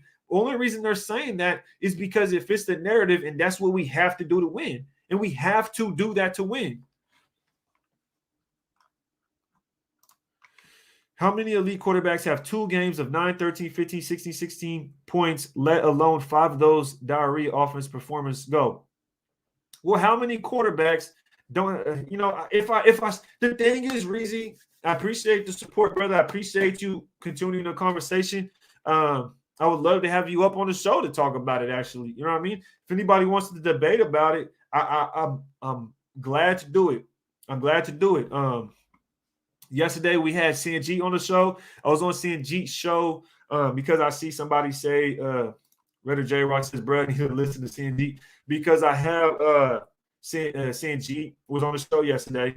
I was on Sanjeet's show earlier this week. I think it was Wednesday or Tuesday. And we go back and forth. You know what I mean? Me and him have great discussions. Me and Sanjeet have great discussions. We're pretty like right here with it, me and him. But on other ends of the spectrum when it comes to what we think we need to do with the football team. But back to Reese Rock's point, says how many elite quarterbacks with the points and alone 5, right? So what I would say back to this, right, which everybody will say excuses. What I would say to you, Reese Rock, is what do we have that makes you feel like we should perform better than this? If it's only the quarterback, then that's terrible because I know you won't say the run game. I know you're not going to say Zay Jones and Brian Edwards. You'll probably say Hunter Renfrow and Waller. What other quarterback is only going out with a slot receiver who's not even the best slot receiver in the league, like Cooper Kupp? Cooper Kupp's 6'2", 205 pounds. Hunter Renfrow's like 5'10", 185 pounds. So you go out with that, and then you have a tight end. So tell me what quarterbacks go out with that. But no of the quarterbacks is going out with 9, 13, 15, 16, and 16 points. There's no quarterback doing that. There's no other quarterback doing that. But I don't think any other quarterback is in the same situation or has the same talent, has to deal with the same talent around it. I'm sorry. White Tyson, we drafted a run-first lineman in the first round. Exactly. Freaking exactly, White Tyson, bro. We go draft, bro. This is what I mean. This is exactly what I mean. You draft a bruising running back in the first round. You draft a run block mauler in Leatherwood in the first round, but we're a pass football team. But then you got to think about it. We're a pass team now because we have to use the pass to open up the run, is what people will say. That's the dumbest shit I ever heard in my life. If you're built to run the football, why would you pass to open up the run? No. Only thing we can do is pass. We cannot run the football. At halftime, Carr led us in rushing. That's inexcusable. Why is Derek Carr so trash, but he's leading us in rushing at halftime? Bro, give me a break. That's terrible. Run. Oh, Jeff Henders with the super chat and super facts. He says run. That's why they drafted Leatherwood. Exactly. Bro, what are we talking about? We used one draft pick for the vertical pass game, and that was Ruggs, and he's not even here. So what are we now? We still have Leatherwood. We still have Miller. We still have Jacobs. What are we talking about? What are we even talking about? Give me a break. Bruh. Motherfucker said we're a vertical pass team because we got Ruggs, but we don't even have Ruggs. But we drafted Leatherwood and Jacobs in the first round. What? And that's right there tells you power running. Bruh. Mo Dizzle drafted Leatherwood specifically for his run block. And we can't fucking run. It's the reason we drafted Leatherwood, better run blocker than pass blocker. Bruh, I can't make this shit up. I'm just only here using logic. I'm just only here using logic, and everybody else is answering it for me. Shout out Samoa Ryder for speaking facts. Shout out Mo Dizzle for speaking facts, and Jeff Henders for speaking facts. They're all saying the same thing because it's true. And when I sit here and I use logic, and I just use logic, that's it. I'm not basing it off of, this one play, this guy didn't do this thing. I'm just basing off of logic. I'm looking at the whole thing. Yeah, shout out Oops, right? You feel me? If y'all follow, make sure y'all follow Samoa Ryder on Twitter, YouTube, Instagram. That's the boy right there. That's the boy. I'm gonna get Samoa Ryder on a damn show. I'm telling y'all right now, I'm gonna get him on the show. I don't care how I gotta do it. I don't care how I gotta do it.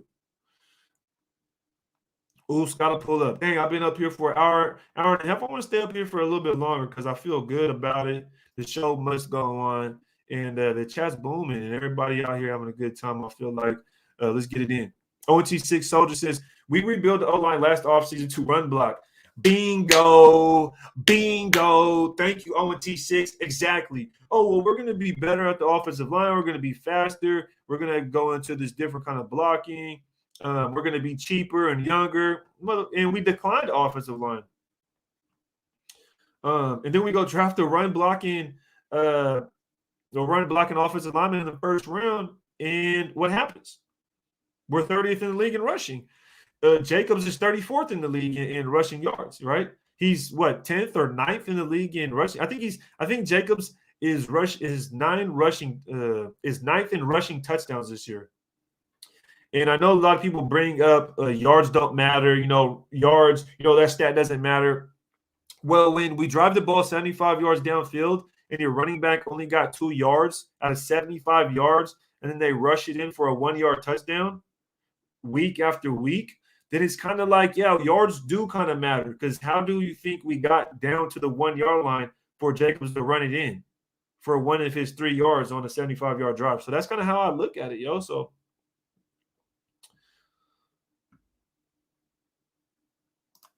I don't see nobody admitting they're wrong as fuck, though. Shake my head. It's hard because a lot of people won't. Tickler, appreciate you still being with us. But did you answer the question I had earlier, Tickler? Tickler, you said we are a passing first football team. You said we are a pass first football team. So why did we draft Leatherwood to block Jacobs? Like, what do we talk about, bro? Tickler, you're saying we're a pass football team? That's not true. That's not true. Bills have one weapon, but win. Jay Allen is average this year. Well, have you seen their defense? Their defense is rated based off win percentage, defensive snaps, win percentage, turnover rates, and whatever the case may be. Bills are a top 5 defense. Not only that, think about it like this, Reezy Rock.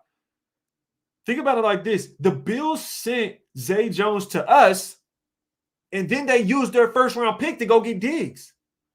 Yes, they only have one weapon, but they went and got Diggs. Diggs is a premier wide receiver. When was the last time we had a premier wide receiver? We got Zay Jones and Bryan Edwards, bro. We have Zay Jones and Bryan Edwards. Stop the cap. Stop the cap. You're capping right now, bro. We go look at Zay Jones' stats when he was with Josh Allen, bro. There's a reason they traded him and then they went and got Diggs. There's a reason not Kyler Murray.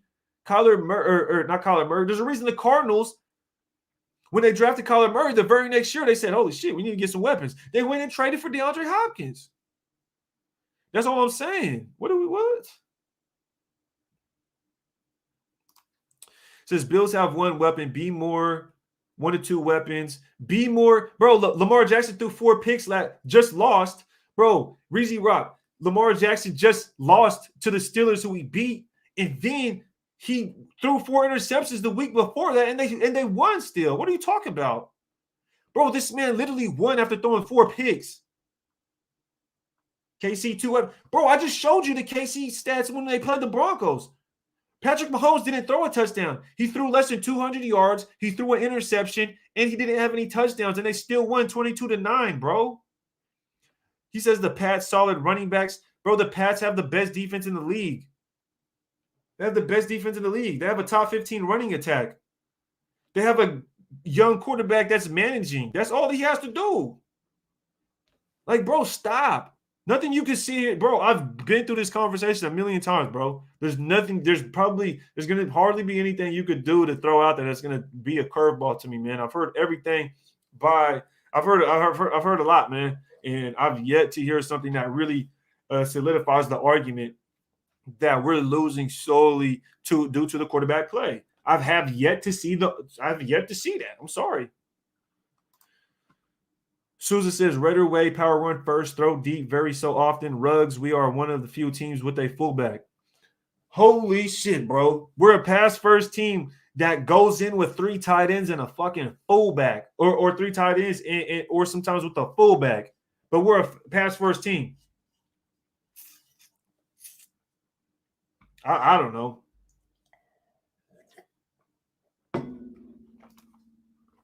Yeah, he doesn't have a game with 3 touchdowns.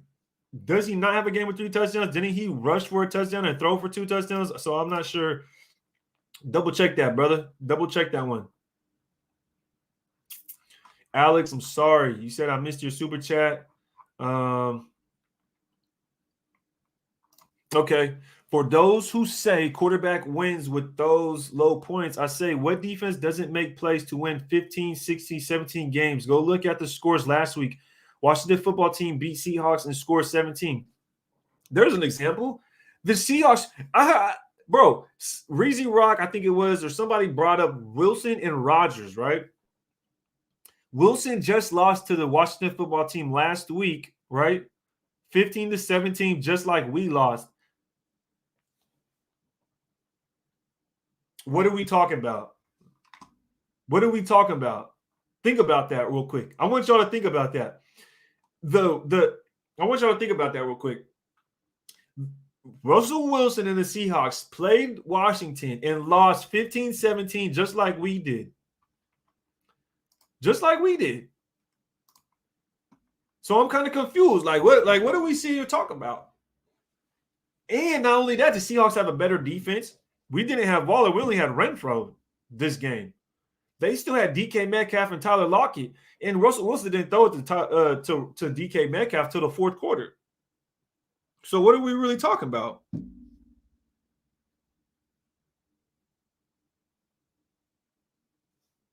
What are we really talking about? I don't know. Alexander, he brings up a good point. So I don't know. It was funny.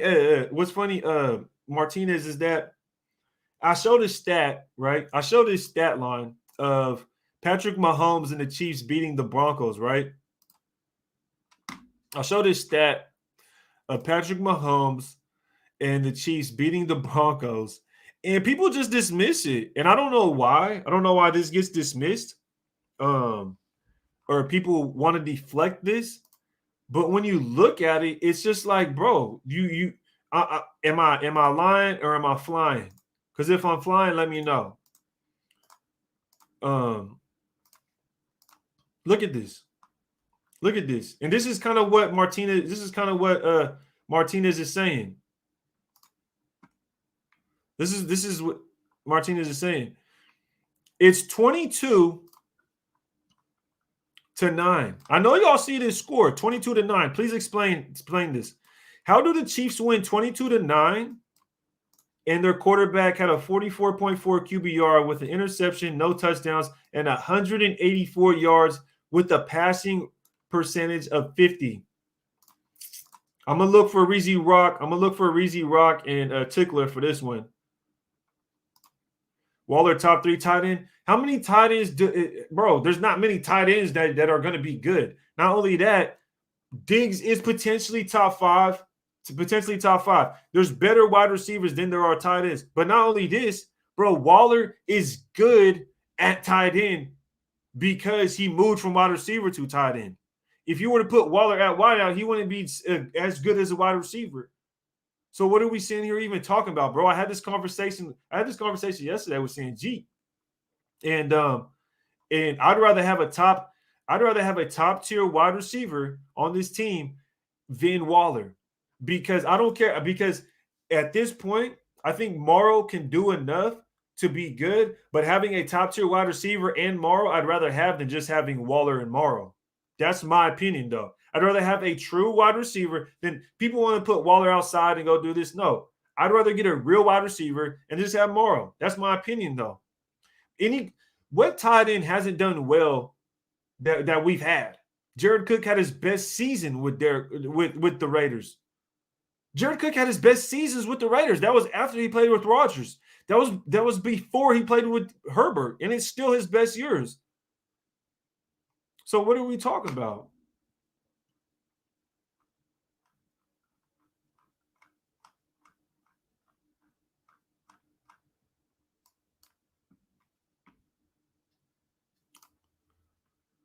Look, this is what I mean. You're making excuses for other quarterbacks. You're literally making excuses for other quarterbacks right now.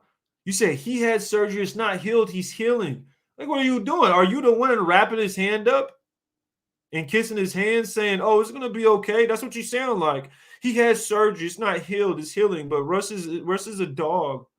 Fuck out of here, bro. He's such a dog, but them motherfuckers losing, bro. They losing. Bro, you're literally a Raiders fan making excuses for another team's quarterback. That's 4-8, brother. 4-8. How are you making excuses for another team's quarterback? People call me a fake fan for supporting our quarterback, but we have fans that will make excuses for someone else's quarterback. Man, what's up with these ads? But we have fans that'll make excuses for other teams' quarterbacks, bro. Are we joking right now? Quit the cap, bro. He's a dog. 231 yards, 2 touchdowns, 1 interceptions, and a QBR of 30.9. Bro, 3 carries for 80 yards and a touchdown. That's not including their special teams touchdown because they had a fake punt. Excuse me. I think this is what it was. It was the fake punt, and they got a touchdown on that. Quit the cap, bro. Reezy, ain't no way. But let's do it. Let's do it. You want to go on and talk about Russell Wilson, and let's look at the schedule. Let's look at the schedule. Let's look at the schedule. That boy losing. Let's see. Let's see what this number is looking like. 28-21. This man threw for 149 yards and 2 touchdowns and got 28 fucking points. Houseway. This man went 4. How? I just don't get it. How do you only throw for 100 and some change and get 2 touchdowns? That could never happen for us. This is what I'm saying. This is kind of my point. This could never happen for us. There is no way. Broken finger, Russ will play Carr will with all fingers, no excuses. Carr broke his back and his finger before, and he still played. What are you talking about? And he had a better season, bro. He had a better record with a broken finger himself than foreign whatever it is. What are you talking about?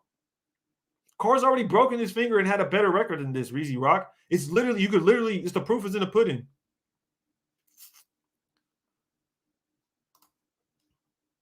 Wilson was playing like trash even before his starfish finger accident. Bro, they're 2-2, bro, before his injury. They're 2-2 before his injury. Stop the cap. Stop the cap. So before his injury, which happened right here, they were 2-3. They had a losing record before Russell Wilson got hurt. They had a losing record before Russell Wilson got hurt. Because you see, Geno Smith came in here, and they were 2-3. So what are we even talking about, bro? What are we even talking about? No excuses. I'm saying Russ made throws. He lost to the Washington football team who we just played, bro. What are you talking about, Reezy? Bro, let's look. Let's look at it. Let's go ahead and look at it. Let's just do it. 15-17. He threw 2 touchdowns, 247. Russ, he was the leading rusher, 2 carries for 16 yards. He only scored 15 points. He didn't do enough to win.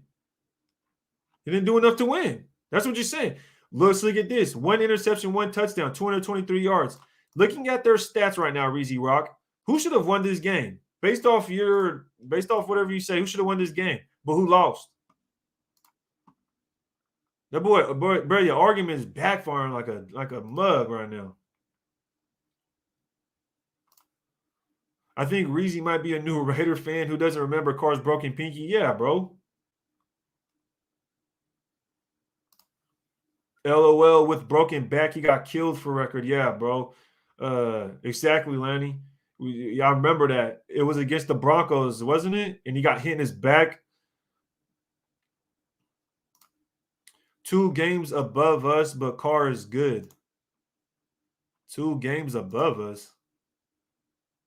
Oh, you talking about the Seahawks are 2 games above us? The Seahawks have a better all-around team than us. What are you talking about? And you're talking, bro, what are we even talking about? You're talking what? But Carr is 2 games above us, but Carr is good? Oh, my God. I don't even know the logic right now. Carr was a loser since week 7. So you're flip-flopping. So you're saying like, you're basing it off of wins, loss. Never mind. I'm done with that. Let's move on. I think it was 2017. I think it was 2017 where he was getting banged up like that.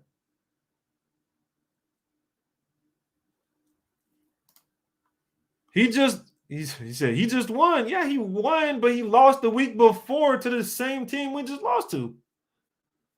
What are you talking about? What are we talking about? Oh, Reezy said he's gonna pull up. Reezy, you said you're gonna pull up and we can talk about it. We can before I dip out. If y'all want to see who want to pull up that don't like Derek Carr, and we can get into it. Based on Carr stats, what did he do? Let's go look. Let's look at it. Let's look at it because I'll bring up the numbers and we're gonna recap it. We're gonna recap it. Because Reezy was probably it's the Reezy Rock. He said it's the Reezy Rock flip flop. Now Reezy just frustrated. He want better quarterback play, and I agree. I want better quarterback play because I think if Derek Carr plays at a better, we win. I definitely agree. But what I will say to that in a junction is, I don't think a quarterback should have to do so much for us to win. I just don't think so. I don't think that. I personally don't think that. And right here, Shaolin Zen Dragon says passing stats is misleading, yo. And this is what I'll say to this. It's not misleading. It's not misleading. The passing stats aren't misleading because when you have a rushing attack, let's put it this way. Josh Jacobs is 34th in the league in rushing yards, but Josh Jacobs is top 10 in rushing touchdowns. Do y'all understand? Do y'all understand what I'm saying? Josh Jacobs is not even a top 32 rushing running back right now. He's not even top 32 in the league in running yards. But he is top 10 in rushing touchdowns. Bro, he has more rushing touchdowns than Nick Chubb. He has more rushing touchdowns than Dalvin Cook. There's no way you can sit here and tell me that Josh Jacobs should have more rushing touchdowns than Dalvin Cook and Nick Chubb, but be 34th in rushing yards, and tell me that passing yards don't matter. And what I'll tell you is a perfect example. That drive, right? Just yesterday, that drive, we went down and scored our touchdown. The only touchdown we got. That drive, how did we get downfield? How did we get downfield? That's what I would like to know. How did we make it downfield? Because when we scored the touchdown, we started on our own 25-yard line and we drove downfield 75 yards. How did we get down to the how did we get down there? I'm asking. Someone answer the question. When Josh Jacobs got that 1-yard rushing touchdown, how did we get down there to 75-yard lines? Bro, D-Jack was open downfield at least 3 times yesterday. That's a lie. For one reason, I would tell you that's a lie because I know you didn't watch the tape. The tape hasn't come out yet. So I know for a fact you haven't watched the tape. That's one thing. 2, the broadcast doesn't really show the entire play. It doesn't show the entire coverage. So you can't say that. There's no way to tell that. 3, people will say this after watching the game one time on a broadcast television. You cannot do that. I'm sorry. You can't do that. I don't care. You don't have fucking supervision. You don't have other angles of the game that other people don't have. Stop the cap, bro. There's no way to prove it. If you think so, then put a video together of all the passes he missed, because I am. The moment I get the film, I'm going to get every single pass he missed. I'm going to put it together. Carr can't get 20 points in his sleep. Carr can't get 20 points in his sleepy. I'm mad we can't. I mean, we've already put up 30 points how many times, We've gone to overtime 3 times after putting up 30 points, but I mean, fuck all that. Jacobs was not the problem. Burrow played better than Carr with a dislocated finger. I don't think Burrow played better than Carr. Mixon had 2 touchdowns and 136 yards, Mr. $20. Joe Mixon had 2 touchdowns on 136 yards.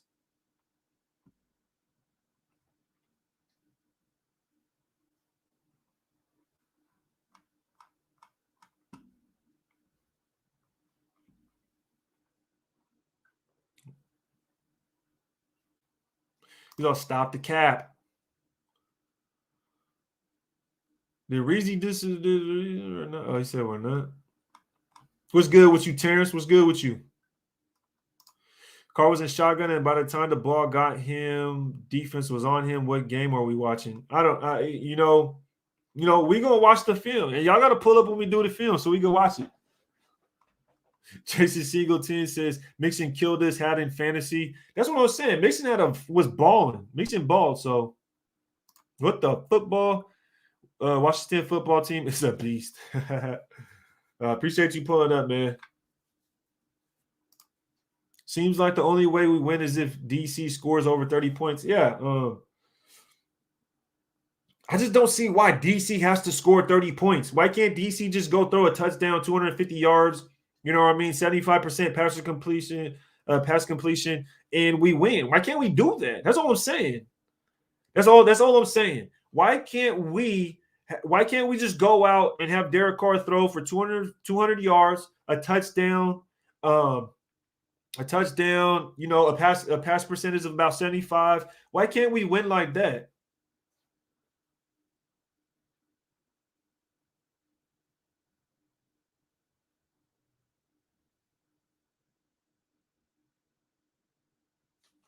Elite quarterbacks name your elite quarterbacks, and then we'll prove, and then we can see.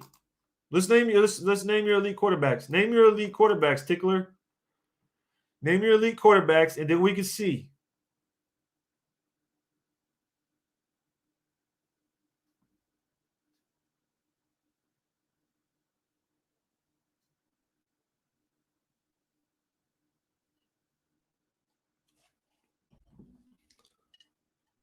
That man said the Fedskins. Yeah, y'all the Feds, bro. That man said the Fedskins.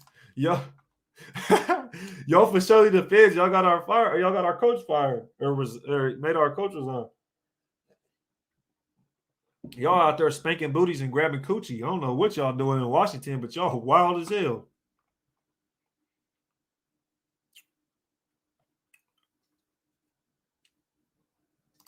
Dude misses more wide open receivers. Y'all must not watch much football. So that's kind of like my thing. Y'all watch only one team. Y'all don't watch other teams. Y'all don't watch other players. I'm waiting for I just wanted, he said three, he said elite touchdown, at least three touchdowns.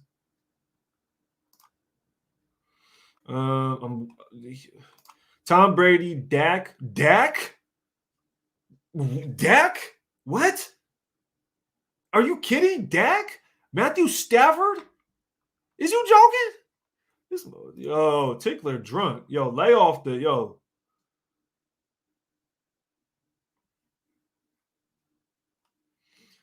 the Washington, you know the thing. Come on, man. Yo, this dude funny, bro. This dude funny, man. This Washington dude funny. I ain't gonna lie.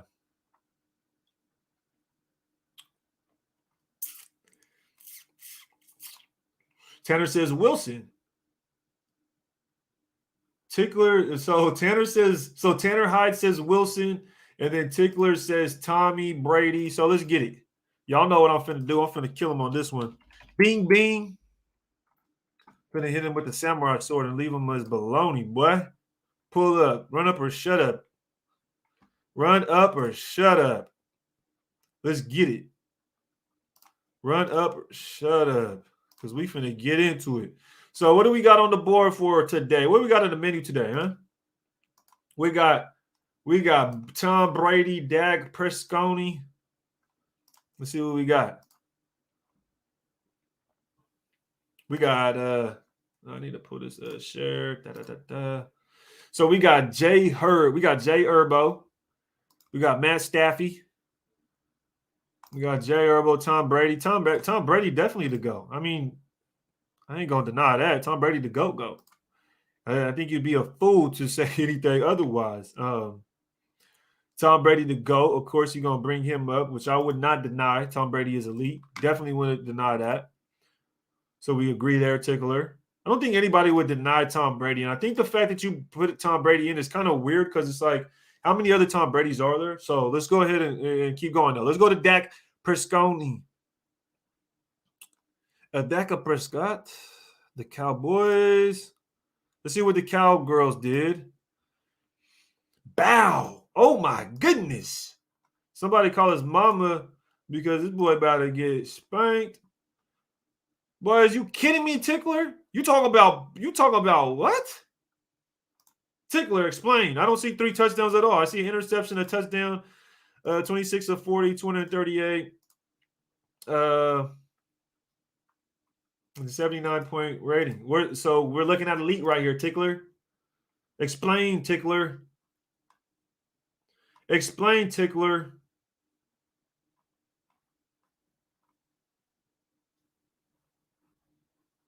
Explain, Tickler. Explain to me. Tickler, you said back-to-back games. Explain this to me, please. Tickler, come on. That boy went quiet, ain't it? He got a touchdown. Derek had 0. You said 3. You're changing your argument. You're moving the goalpost now. He says he got a touchdown. Derek had 1. I mean, he had an interception too. Derek didn't have any interceptions. So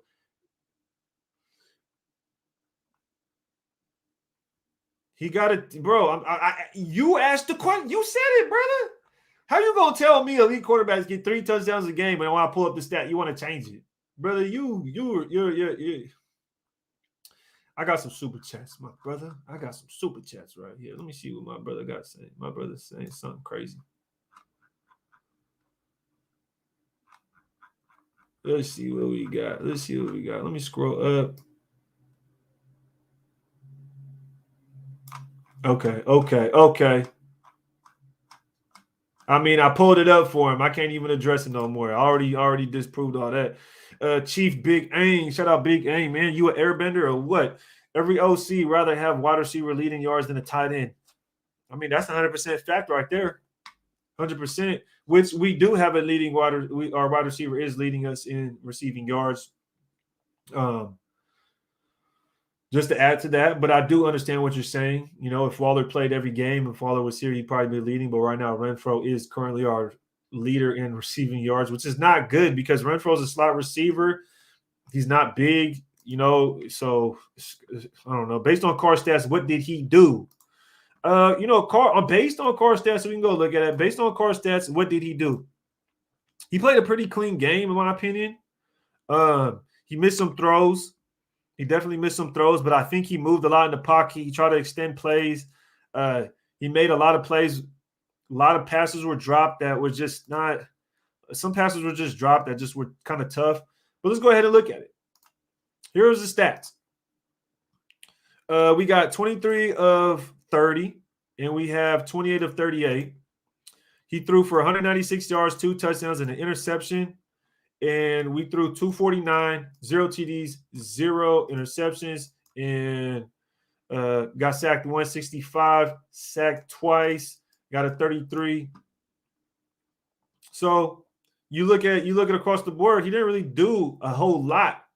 Right? How many times were we in the red zone? We were in the red zone once. It was a 75-play drive, or 75-yard drive, about 7 plays. I think that's where his bread and butter would have been if he was able. And then there was another play to where he was able to hit Zay Jones in the corner, which I think was kind of tough. If we have a better receiver, I think we can make that play. I think it's just the fact that we have a lot of scrubs at wide receiver, so it's hard to really get in there. But, I mean, based on these stats, dude, it's still better than what we just seen from the other quarterbacks. Like Patrick Mahomes, all right, let's do this. You got this right here, right? Now, were Derek Carr's numbers better than Patrick Mahomes' numbers, Reezy Rock? Based on Carr stats, like you're saying right now, was Patrick Mahomes' stats better or worse than Derek Carr's? I would like to know.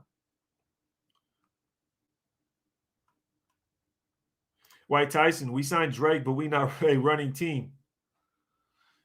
At this point, the argument is almost the argument is just dead. You know what I mean? I don't think any. You know, I'm willing to I'm willing to bring anybody on and have the conversation.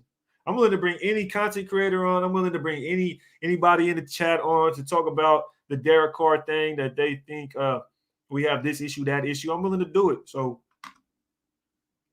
Carr had us winning on his last possession. He put us in position to win, and we didn't stop him. And then we ended up trying to come back with 30 seconds left. It was kind of hard. Raider J Rock, you're a stat guy, and so is Carr. Of course you like him, Ray.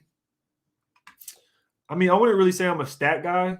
I'm not really a stat guy because you got to think my channel is called Ray the Tape. So the first thing I do is always watch the game. I always watch the tape. Then I go look at any statistics, anything that's might be conflicting with what the game shows, anything that's conflicting with any stats that conflict with each other. And I gave the example already. Josh Jacobs is top 10 in rushing touchdowns. How can Josh Jacobs be top 10 in rushing touchdowns? And I just kind of that's just that's where it comes from. People say, "Oh, well, he's top 5. He's first in passing yards, but he's 14th or whatever he is in passing touchdowns." And the example I give, just like last week against the Cowboys, we drove the ball 75 yards downfield, and Jacobs gets a 1-yard rushing touchdown. Instead of getting a passing touchdown from the 1-yard line, it's just a 1-yard rushing touchdown because we threw it 75 yards downfield for the drive. And I'll give you and I'll show you right here. We can go to the play-by-play on that touchdown. Go to the play-by-play on that touchdown, and we'll look at it. Let's look at it, right? Oh, dang. Let's look at it real quick. We'll just look at it real quick, and then after this. So let's look at this play-by-play. The first play of the drive, Derek Carr passes it to Zay Jones for 3 yards. Look, we're starting on 1st and 10 on our 25-yard line. Okay? Derek Carr throws deep middle to Renfro for 28 yards. We get to Washington's 44, 1st and 10. So that's 2 passes so far. We get an incomplete pass to Jacobs. It was a defensive holding. This was on a screen play to Jacobs. We get a first down where it's a 5-yard play. Boom. It was a pass to Deshaun Jackson for 14 yards, plus roughing the passer. So far, we've passed the ball 1, 2, 3, 4 times. Here we are on Washington's 12-yard line, okay? We passed the ball 5 times, or 1, 2, 3, 4 times. Passed the ball 4 times and are already at Washington's 12-yard line. We've only passed the football so far. Mind you, we've only passed the football so far. We're on Washington's 12-yard line, 1st and 10. Josh Jacobs runs left for 2 fucking yards. Congratulations. Okay? 2nd and 8. 2nd and 8. We throw the ball to Renfro. We get it out the 1 because there was illegal touching, and Jacobs runs it in for a 1-yard rush. So you're telling me right now that Jacobs, that 1-yard run from Jacobs is dignified. So if you were to go look at the stats and say Jacobs is 9th in the league in rushing touchdowns, you say he's the 9th best running back right now in the league? And that's what I mean. I'm not a stats guy. Because if I was a stats guy, I'd be saying Jacobs is one of the best running backs in the league right now because he's 9th in the league in rushing touchdowns. So, yeah, you can't really hit me with that, bro. Like, you got to come cleaner than that. You got to come cleaner than that. Tickler says 187 rush attempts versus 451 pass attempts rated. We are a pass-first team. That's not what I asked, Tickler, and you're deflecting again. I asked in the beginning of the season, or not even the beginning of the season, were we built with Gruden and this offseason, whenever, to be a run or pass team? And we concluded it was a run-first team. We got Leatherwood, who is a run blocker. We got Jacobs, who is a power back. We are a run-first football team. We're not a run-first football team now because the only thing we can fucking do is pass the football. And if we don't make every completion, if Carr doesn't make every single completion, we're not going to win.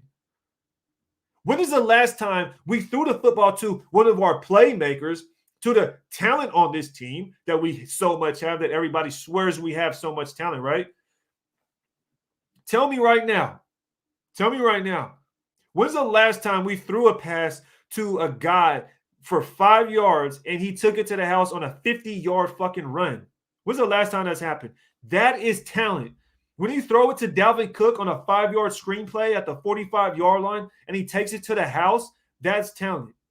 So quit playing with me, bro. When's the last time we ever were able to throw it to somebody for 5 yards, hand the ball off, and they were able to take it for a 40-yard scamper and a touchdown? When's the last time you've seen this offense move without a 40-yard bomb from Derek Carr?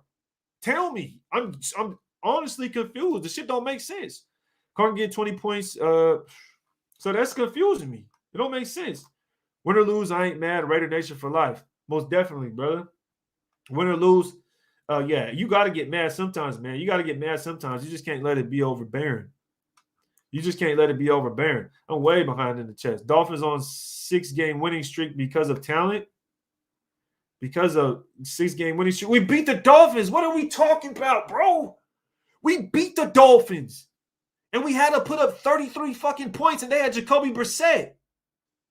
Are you kidding? Bro, that is this. No, bro, we beat the Dolphins, and that's the same team we let put 30 points on us with Jacoby Brissett, and we had to go to overtime. And we beat them. So what are you talking about? They're on a 6-game winning streak because of talent. What?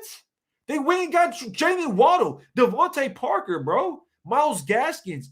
They literally drafted a quarterback in Tua. Their defense has been good. I don't know what you're talking about. What? You're drunk, bro. Tickler thinks real football is playing like fantasy football. Yeah, I mean, maybe. I don't know. I don't know what that man talking about. Bo Dizzle, TB12, lost to Washington, you fool.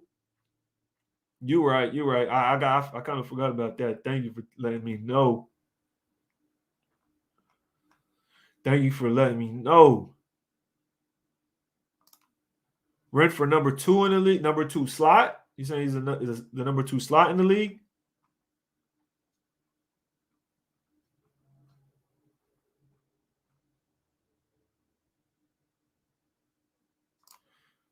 Oh yeah, most definitely. Tape and stats, bro. I'm most, And another thing is, I stay consistent with what I say. After a win or a loss, I don't change my mind because I'm evaluating what I see, right? And I have certain expectations. So I don't flip flop. I don't say, oh well, now he's bad because we lost, or now this guy's good because we won. No, or this guy made one play, now he's the best thing since sliced bread. No, it's not how it works. It's definitely not how it works. John Gruden is all about giving you a lot of eye candy to look at and then running it down your throat. Schlereth said. I mean, White Tyson is coming through with the facts. This dude needs to start writing articles or something because all he does is put facts on paper. I mean, you can't, bro. White Tyson, I don't know what else to say. We're a past football team first, I guess. Now we are. I would agree. Yes, we are a past football team now. So let's stop running the fucking football. Let's stop throwing it side to side. Let's throw it deep.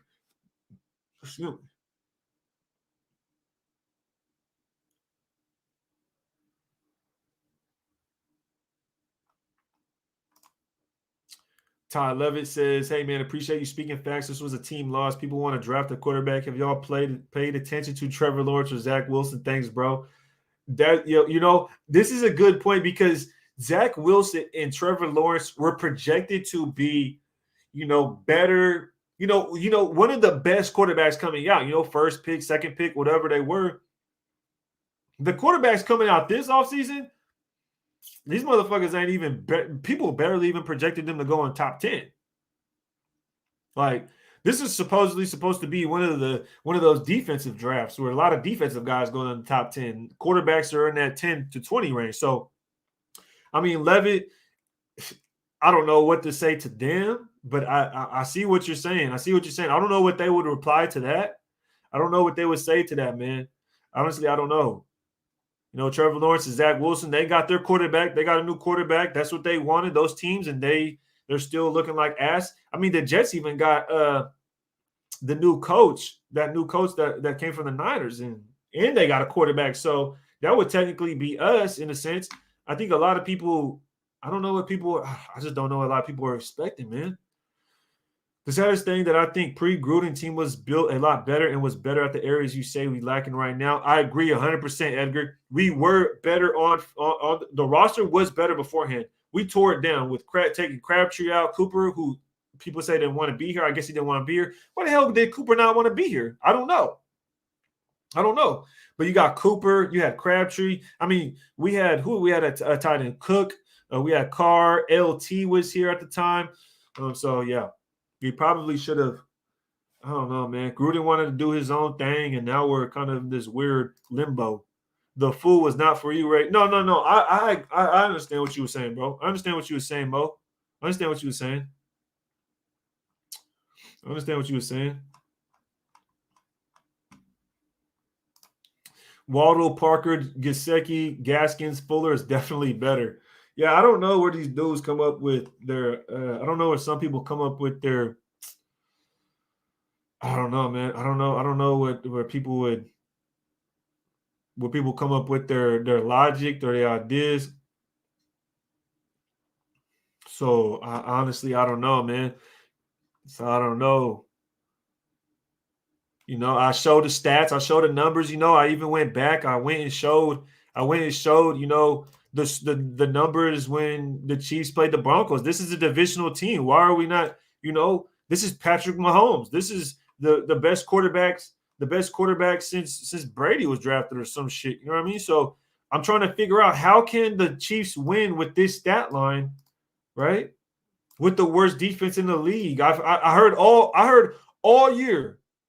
I heard all year that the Chiefs had the worst defense in the league, and I'm trying to figure out how can they win.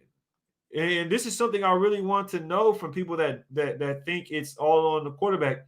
How can they win with throwing a worse pass percentage, less yards, and more interceptions than Carr? and they only had 9 points. Why doesn't that translate to us? Why does our quarterback have to always throw for 300 yards, always throw for 3 touchdowns, always be 100% accurate on everything for us to win? Why? I'm just curious.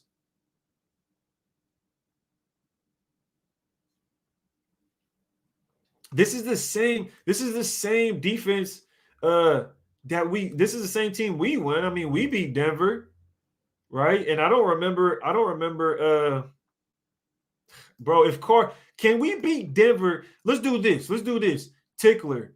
If Derek Carr has these stats, these same stats Patrick Mahomes has, can we beat Denver?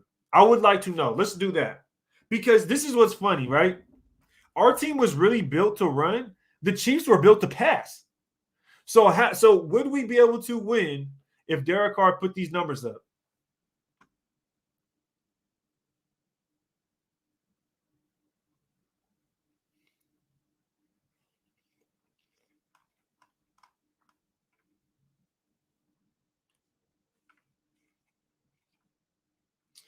Tickler says no. But Patrick Mahomes is better than Carr. I would say Patrick Mahomes is better than Carr. So why can Patrick Mahomes? You say no, right? Then what is the logic? Tickler says no. He would have to score 2 touchdowns. So with that right there, I'm glad we're able to find some ground here. I'm glad we're able to find some ground. Raider Purse says, "Hell to the no. 2 touchdowns, right? Now I ask you. Now I would want to ask: are the Chiefs built to pass more than we were built to be a pass team? Right? The Chiefs were built to be a pass team more than we were built to be a pass team. And what I'm saying is like we were more built towards the run. You could say we're more balanced, but you could say the Chiefs most definitely were built to pass more than we are, right? So then why can't we win? Why can't we win if this this team has the worst defense, Patrick Mahomes? Why can't we win if Carr has these numbers? Why can't we win if Derek Carr has these numbers? That's all I want to know.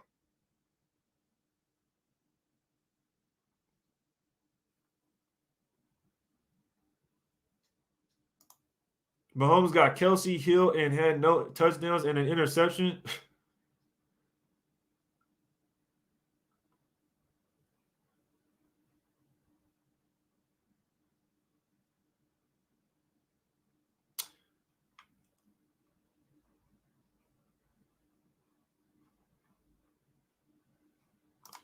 We built the team around Carr. Did we? I don't think we. You saying we built the team around Carr, but we got rid of Rodney Hudson, Gabe Jackson, Trent Brown, who were solid offensive linemen. We went and dropped a run blocking offensive lineman, right? We got a first round running back who's a bruiser. Our first round wide receiver in Ruggs isn't here anymore, right? That was the only receiver we had. When Aguilar had a good year last year, we didn't resign him. We let him walk, right?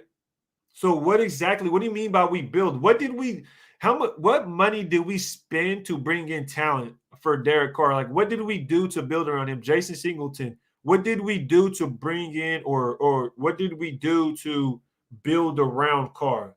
That's kind of what I'm wondering. But back to my point on this. If Carr has to score 2 touchdowns to win, if Carr can't get this stat line to win, then I'm kind of confused. Let's see. Derek is not a playmaker. Patty Mahomes is. DC needs everything to be perfect to make plays, clean pocket, multiple up. You're not answering my question, bro. If Derek Carr cannot have this stat line, you're deflecting. This is deflecting. This is deflecting, by the way. If Derek Carr cannot have this stat line and we cannot win, then what is the issue, Tickler? You just said Derek Carr has to throw 2 touchdowns, but Patrick Mahomes doesn't, and he could throw a pick and they could still win. I'm trying to see where the logic's coming from.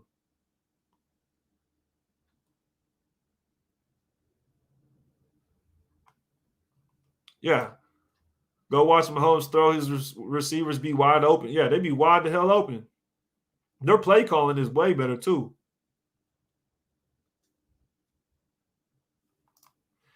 Exactly. If Carr don't put it on the money, our receivers will drop it. We don't have nobody making plays. Bro, he threw it to Edwards on the numbers and he still dropped the fucking pass. That was a first down. We punt the ball. That's one possession right there. There's one possession right there.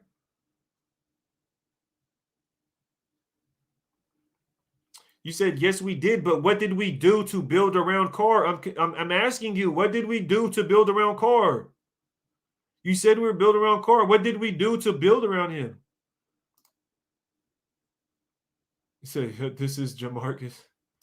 Jay Inquisitive, we drafted Ruggs. He's not here. Bro, that's it. That's the building around Carr is drafting Ruggs. That's it. That's it. One draft pick out of 7 first-round draft picks. Building around Carr out of 7 first-round draft picks. Out of multiple free agents. Building around Carr, you consider building around Carr as drafting Ruggs, who isn't even on the team anymore. So if you think drafting Ruggs is building around Carr, wouldn't you say that building is no longer built because Ruggs isn't here? I'm confused. Like, what? I'm confused. Let's see. Neek Flem 89 says, them dink and dunk passes. That's why, LOL, I'm tired of that shit. Bro, Carr, bro, that's not even a fact. That's not even real, Neek. I'm sorry, but Neek, that's not true. Carr does not dink and dunk. He doesn't. It's just sorry. Agent Ray says pick 6 by Merrick wins the game. Yeah, I mean, if we just catch the interceptions, bro, we'd be a way different football team. LOL, Carr leads league going deep. Exactly. We've had the most explosive plays in NFL history already, and the season's not even over. We have the most explosive plays on an offense than the Kansas City Chiefs ever had in 2019. Like, bro, we've had more explosive plays than the Showtime, than the show on turf in the Rams, bro. We've had more explosive plays this year, and the season's not even over since 1991, since the statistic has been being recorded. What are we talking about, dink and dunk? Carr is second in the league in most air yards. That means he has to throw the ball. That means he has to throw the ball in the air to get those yards. Do y'all not realize this? He is second in the league in air yards. He throws the most yards in the air for completion. And he's second in the league behind Josh Allen, and Tom Brady is third, I believe, right behind him. So when people say Carr's dink and dunk, that's not true. That statistic is not even – where do you guys find this? I know you all not watching the film, so where do y'all come up with this idea? That narrative is terrible, bro. You cannot be second in the league in air yards, but – be dink and dunk. Like, bro, stop it. Stop it, bro. That don't even make sense. Why are we expecting consistent results when we lost our head coach? New play caller, lost our wide receiver 1. Cut players, injured O-linemen, lost defenders, added a wide receiver 1. Bro, we have so much. Those are White Tyson. The thing is, at some point, people are just going to say it's excuses, right? People are just going to say it's excuses. I don't know. I don't call it excuses. I say that's what happened. That's what the hell happened. If I shot you in your, you know what I mean? If I shot you in your arm and you're like, I can't shoot a basketball, I'd be like, oh, bro, that's an excuse. I mean, that's kind of where we're at right now. So it's kind of hard. Jason Marshall says, on this question, Ray, is Carr settling on a wide receiver pre-snap instead of reading the play as it goes? I definitely want to say that. I would say for Carr, honestly, you know what I mean? I would say it's just too difficult right now to trust the player. And that's what I would say. I don't think he's out there I don't think he's trusting guys to be where they're supposed to be. I think think about this. Who's our only starting wide receiver that's been with us through this whole time? It's Bryan Edwards, and he's the worst fucking receiver on the team. He has the worst stats on this team, and he's the only one that's been starting every single week. But you're going to sit here and tell me that we have talent. The dude should not be starting for 1. He does not need to start. 2, Hunter Renfrow can't line up outside. So Hunter Renfrow can't start. That's what's unfortunate. Hunter Renfrow can't start because he cannot line up outside. The dude's 5'10", 185 pounds. I'm bigger than Hunter Renfrow. So You can't have Hunter Renfrow on the outside. The dude's too small.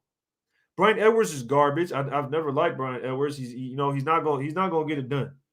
He's just not going to get it done. He has the worst stats, but he's been the only consistent starter on this team. I don't get that. So Carr don't have a killer instinct. He had 28 comeback wins, bro. What are we talking about? Yeah, Carr leads the league in 20 or more 20 or more yard passes. Yes. Exactly. I mean, he's second, bro. He's second in the league in air yards. And I asked this question. Appreciate the support, Raider forever. Appreciate the support. Just win, baby. Yes, sir. I asked this question. When's the last time we threw it to a receiver for about 5 yards or handed it to a running back, threw it to a receiver for about 5 yards or less, and we took it to a house for a play of like 40 yards or more? I'm asking y'all a question. I want to know. I want to know y'all in the chat. When's the last time we threw a pass to somebody for 5 yards and they took it to the house for about 40 yards? When's the last time we've done that? That's talent. To me, that's talent. To me, that's a playmaker. To me, when you could throw it to somebody for 5 yards and they could dip out and they could make a couple guys miss and then take up 40 yards, that talent, that's for surely. So I want to know, what talent or playmakers do we got that have got a catch for 5 yards, or a running back that got the ball and took off and ran for a 40-yard rushing touchdown? I want to know.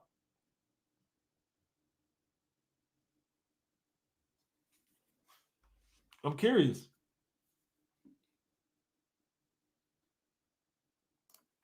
Said just Darren Waller on the Jets and Broncos game. Yeah, but even then, it wasn't that wasn't a 40 yards. It wasn't even 40 yards. Actually, it was Derek Carr. The Jets game, I think the Jets game wasn't 40 yards, I don't think. And the Broncos game, that was a longer pass than 5 yards, I believe.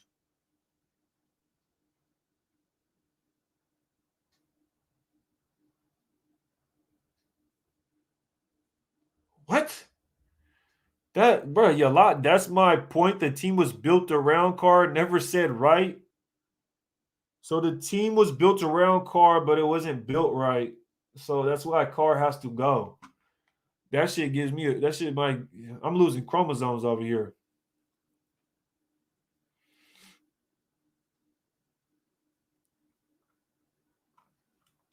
That boy said Cooper.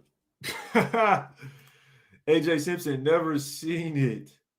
Taiwan Jones? Ain't no damn way, bro. That's Taiwan Jones, yeah. Cooper, okay. Context matters, right? What context, bro? I'm saying, what are you talking about, bro? I seen Alvin Kamara take a fucking pass 40 yards and made 8 guys miss. I seen DK Metcalf catch a slant and take it to the house for like 40 yards. What are we talking about? What? What? Context matters? I just gave you the context. What are you talking about? Says it's been a long while, G. He said,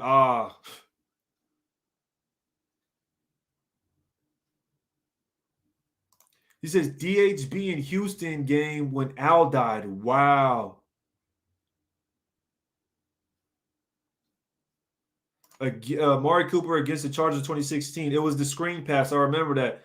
It was beautiful blocking. That was beautiful blocking, but it was a screen pass to Cooper, and he took off.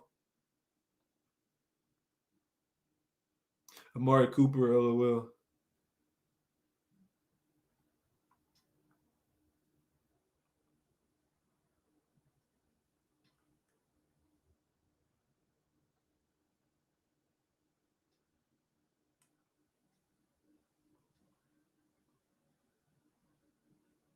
I'm trying to see. Nobody in the chat, though. Like, have we this year had a guy? Like, let's just talk about this year then. Let's talk about this year then. Appreciate the support, Reddit 7528, man. Let me know what you think.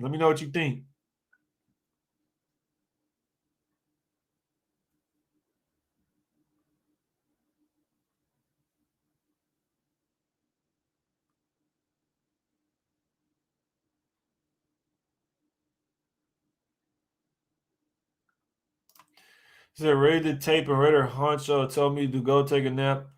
That's a lie. I ain't never told anybody to go take a nap. That's a lie. I can't even finish that. Definitely, I did not say that. Don't put two men in conjunction.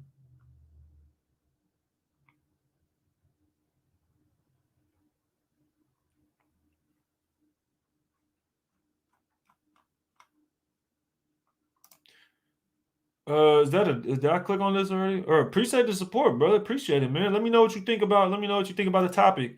Raiders forever says I'd stay till 0 in LA with horrible teams. Oh man. Stop the bullshit. We haven't had that player in decades.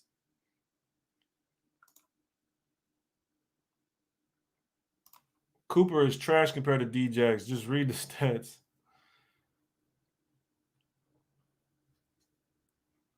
You can't fix stupid, bro. God bless your heart for trying.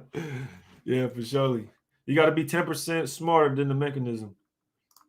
So, what do you think the biggest problem is? I don't think we have big issues. That's the problem. That's the thing. People think we're 6-6, that we have the hugest issues in the world.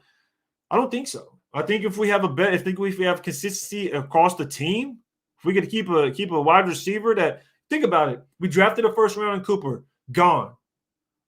That's a first round pick, gone. Right? We traded him. Then you go get Ruggs, gone. Bro, we're only in two. He didn't even finish 2 years, bruh. Y'all want to talk about inconsistent? The most inconsistent thing is his wide receiver core. At the beginning of the season, we had Willie Snead and John Brown, who was supposed to replace Aguilar. The motherfuckers ain't even on the team. Zay Jones was our 5th wide receiver. He's starting for us right now. Like, this is what people have to realize. Bro, like, quit the cap, yo.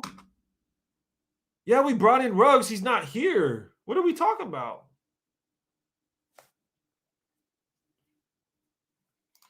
Lead the league in scoring touchdowns, please. Yards aren't it.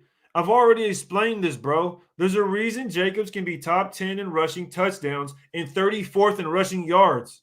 I just showed you the play-by-play to where we threw it 75 yards downfield and Jacobs ran in for a 1-yard touchdown. It could have easily been what are we talking about, bro? Bro, stop. You only look at the stats. That y'all calling me stats guys, but you're only looking at the stats. What? Y'all not even watching the game. I just showed you the play-by-play. We passed it 6 times to get down there, and Jacobs got 2 yards on rushing on 2 rush attempts. You make no sense. You think Mark Davis is recruiting Dabo Swinney? I don't know. I don't think they said that Dabo Swinney's been at multiple games. I don't know. That's why I was kind of asking, is there a bowl game around Vegas, in Vegas? Is there a reason he was around Vegas? I was trying to find that out first before speculating. But, if we brought in Dabo Swinney, it would change the energy and culture of this team most definitely. I don't know how good he'd be in the NFL, though. That's the only thing. I don't know what he would bring to this because what I remember his defense in Clemson was really college related. Like the defense they run in college, I believe, can't be ran in the NFL. I'm not 100% sure on that, but from what I remember, someone could correct me, but I think the defense they run, it's going to be hard to run that NFL. And I think people are trying to bring it into the NFL, but it's still working out some kinks. Because you got to think a guy like Isaiah Simmons was on that defense in Clemson, and he was playing this linebacker in between linebacker and safety role, and they would play this like 3-tier defensive back kind of defense. So I know Icy Nate in our group chat would talk about it a lot. Joshua Hughes says, I think Carr has mentally checked out. I think we need a fresh start at quarterback. What you think? I don't think Carr checks out, man. Honestly, and the reason I would say that is because people would say he checked out 2 weeks ago. Then he played the Cowboys, and then people say, "Oh, well, Carr is okay," and then we come back and we say he checked out. And what I would say is, I don't think he checked out. I just think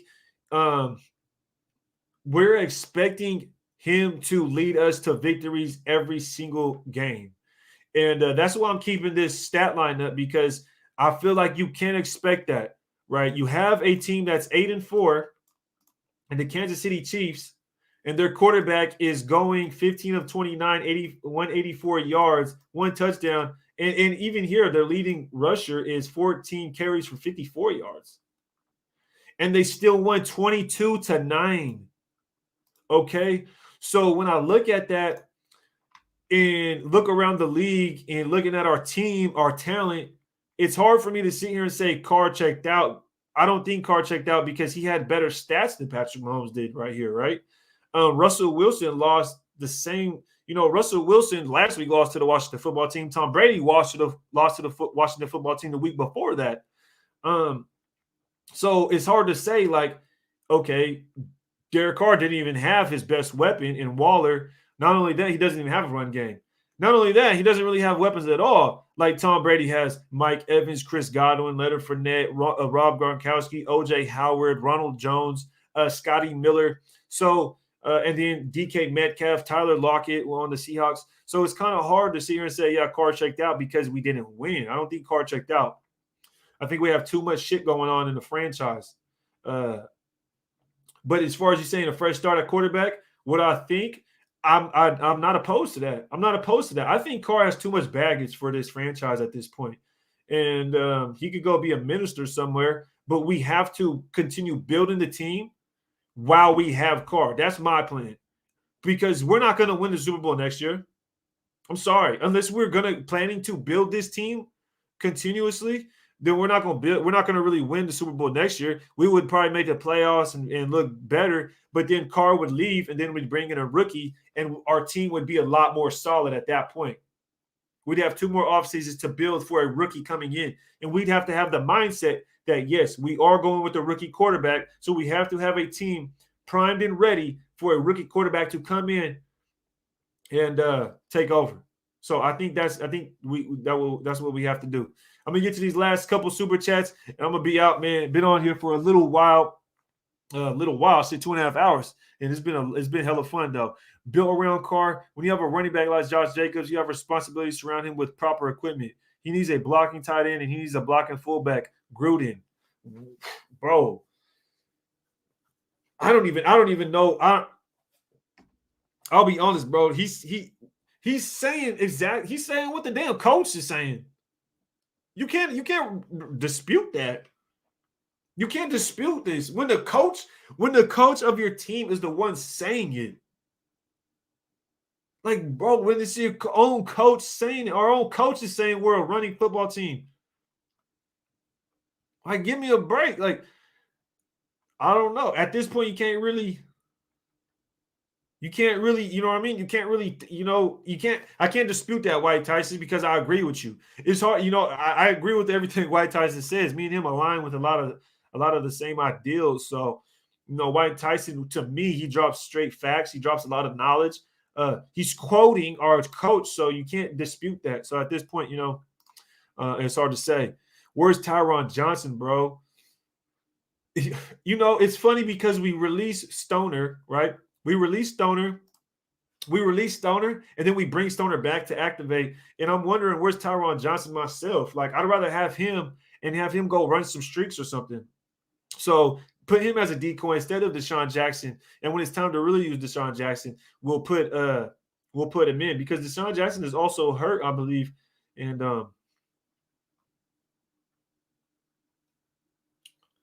so you can't use him all the time. Carr is a coach killer. How is Carr a coach? That don't even make sense. That don't even make sense. He had 2 coaches his rookie season. So you're telling me because Carr, as a rookie, got 2 of his coaches fired? That don't even make sense, bro. Yeah, that don't even make sense. Okay, hold on. Did I miss something, or is that okay? Dabo, okay, right here.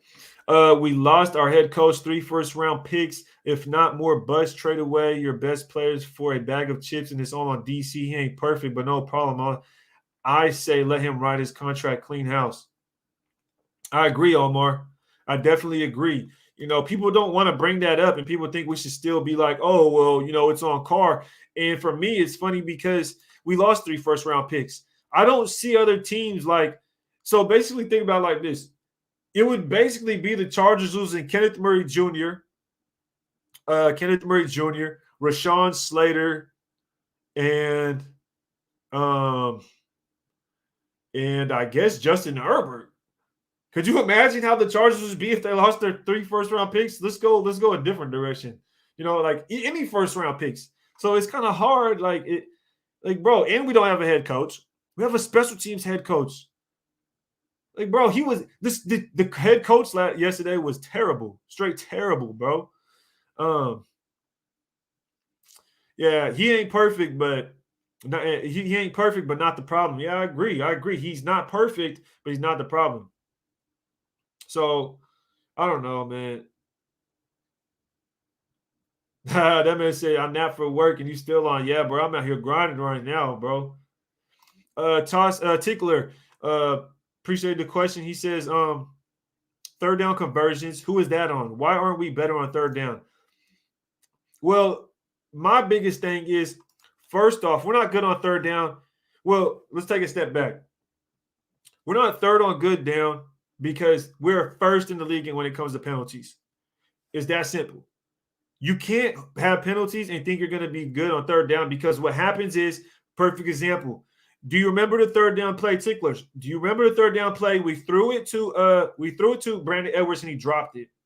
And then on the next passing down, we got a holding call on Alex Leatherwood on third down.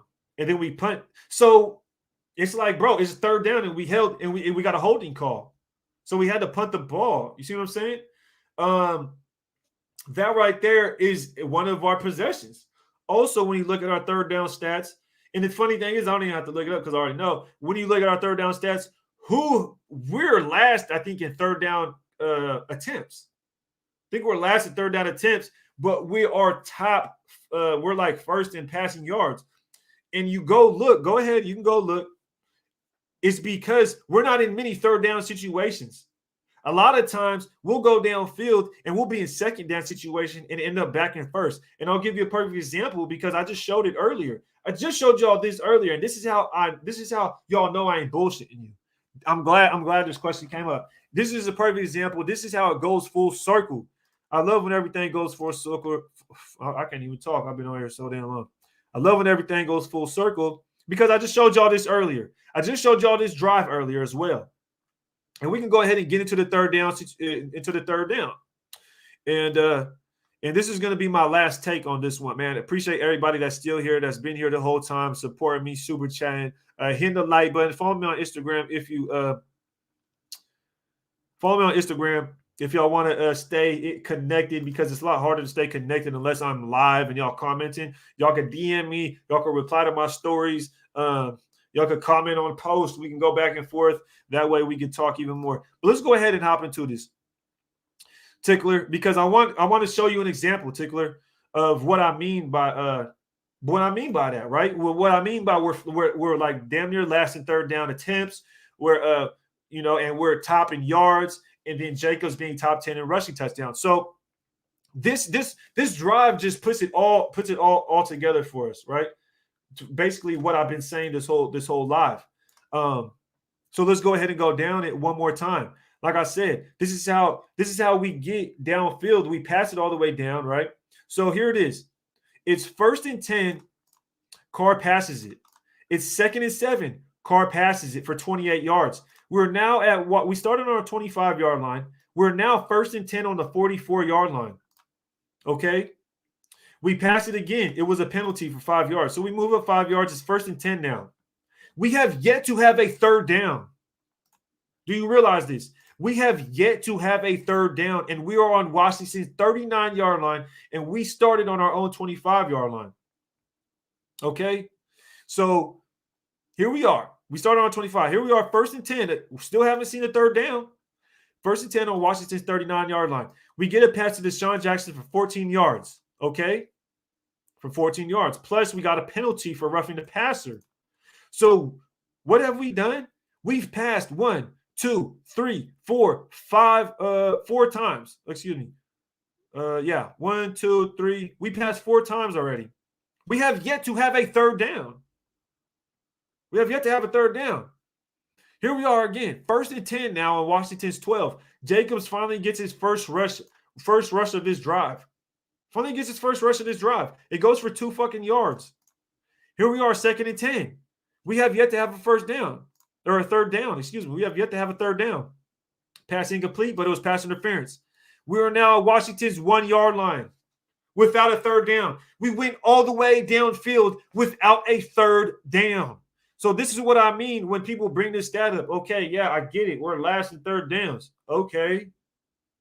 Or we're not that good. We're not last. We're last in attempts when it comes to third downs.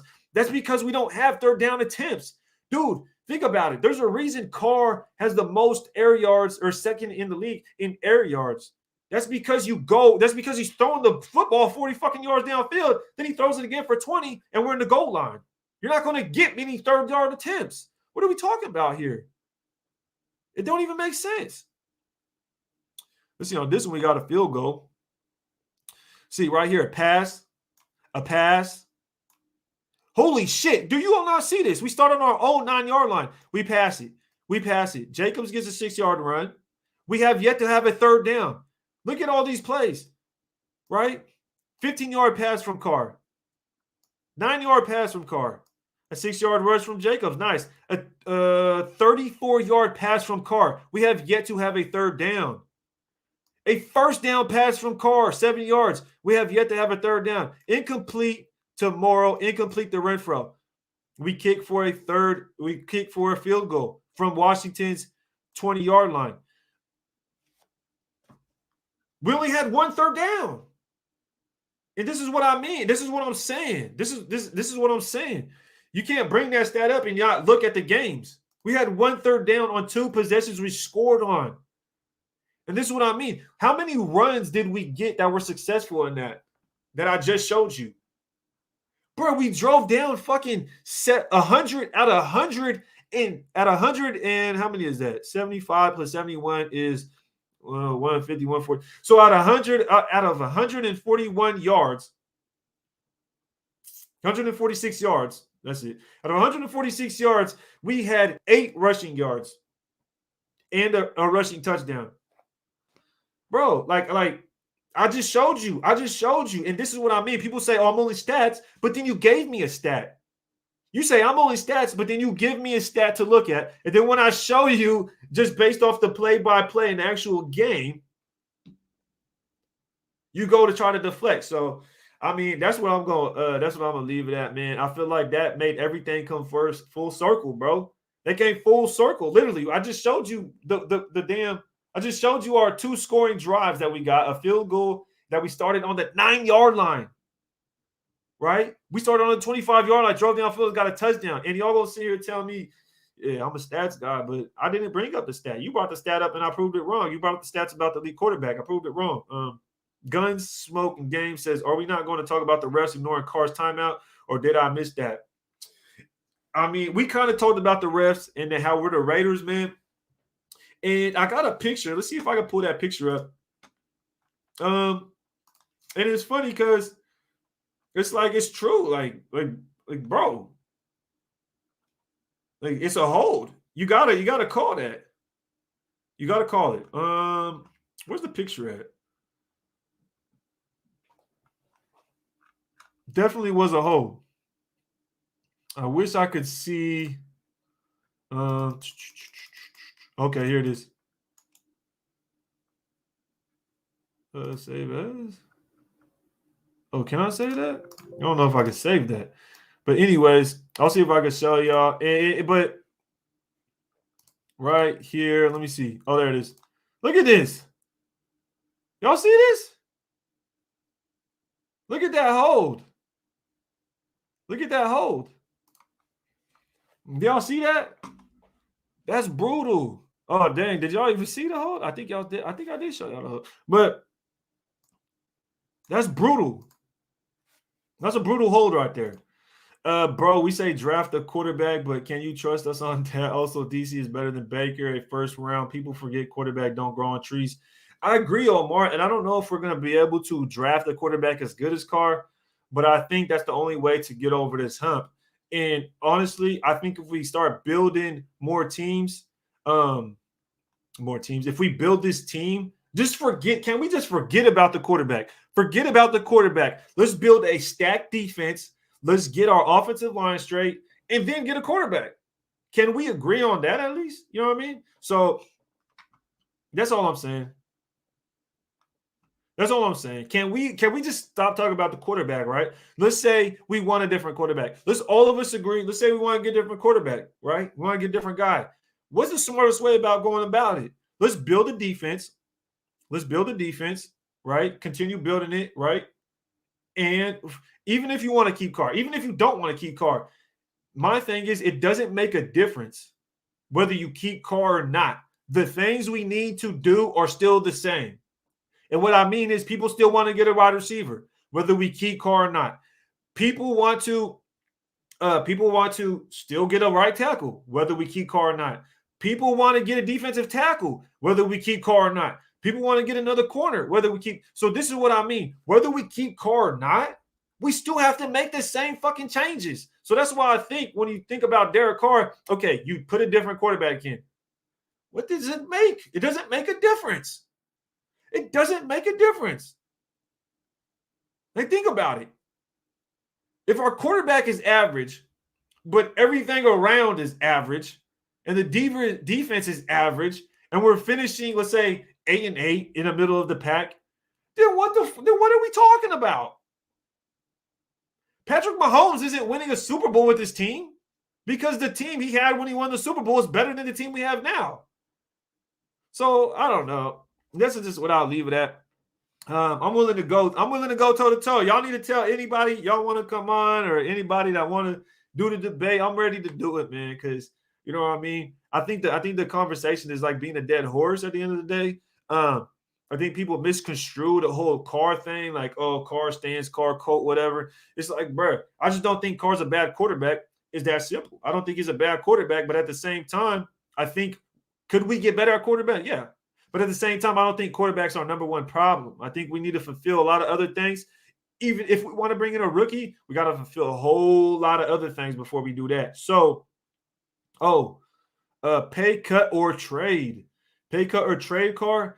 I talked about it this whole time, and I'm keeping Carr until his contract expires. I'm keeping Carr until his contract expires. Why wouldn't I? He's a serviceable quarterback. He's good enough to win you games. I think he is. If you start building this team the right way, you start building that defense up, right? Build that defense up. Get that offensive lineman you need. Get those weapons on the outside so your rookie can come in and have confidence that, man, if I throw it to that wide receiver, you know what? I don't care where he's at. I could throw it to him and I could trust him. You have to give a rookie that kind of confidence in a guy, I feel like. And we don't have that guy. Also, we don't have the defense that could hold up a rookie making mistakes. A rookie will make mistakes. We do not have a rookie that's going to hold up, a defense that's going to hold up rookie mistakes. We're not going to have that. So that's kind of, you got to build this team up to bring a rookie in to be successful. So that's where I'm at with it. I'm going to leave it on this. Eric says, let's be real, Ray. When was the last time Carr won a game because he was creating plays when the line was breaking down or with his feet or backyard? Just last week when he played the Cowboys. Just last week when we played the Cowboys. When we played the Ravens. When, every single game we've won this year, like, what are we talking about? Ernst says, Carr missing too many blocking assignments. And that boy, Carr, when it comes to holding penalties on Carr, it's funny because we lead the league in penalties. How many penalties has Carr committed? How many penalties has Carr committed? We lead the league in penalties.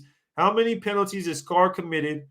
And how many delay of games have we had as he's been quarterback? You know what I mean? So I'll leave it at that. Y'all want to talk about stats? Bring up the penalty stats. That's a team stat. and one person that don't commit. So, you know what I mean?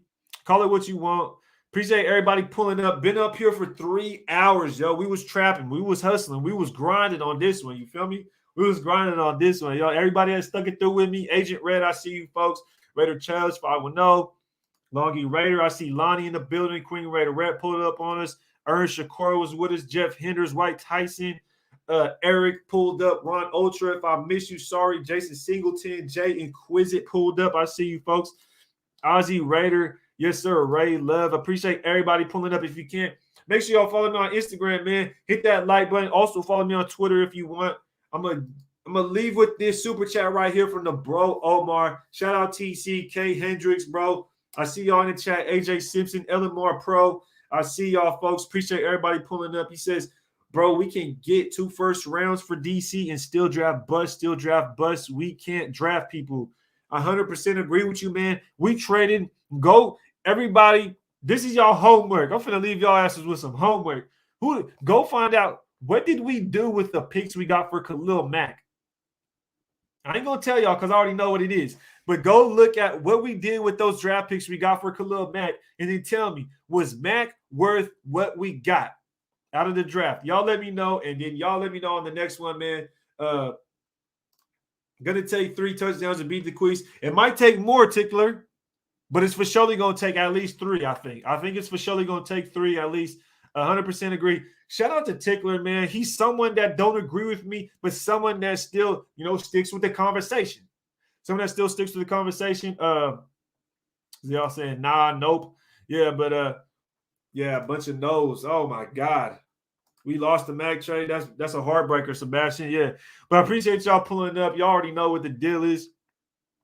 Yep. Jacobs, Abram, Arnett. Or was it Abram? I think it was just Jacobs and Arnett. I don't think it was Abram. I think Abram was the Cooper pick. But appreciate y'all pulling up, man. Yo, this was lit. This was a lit live. Until next time, y'all ready to take.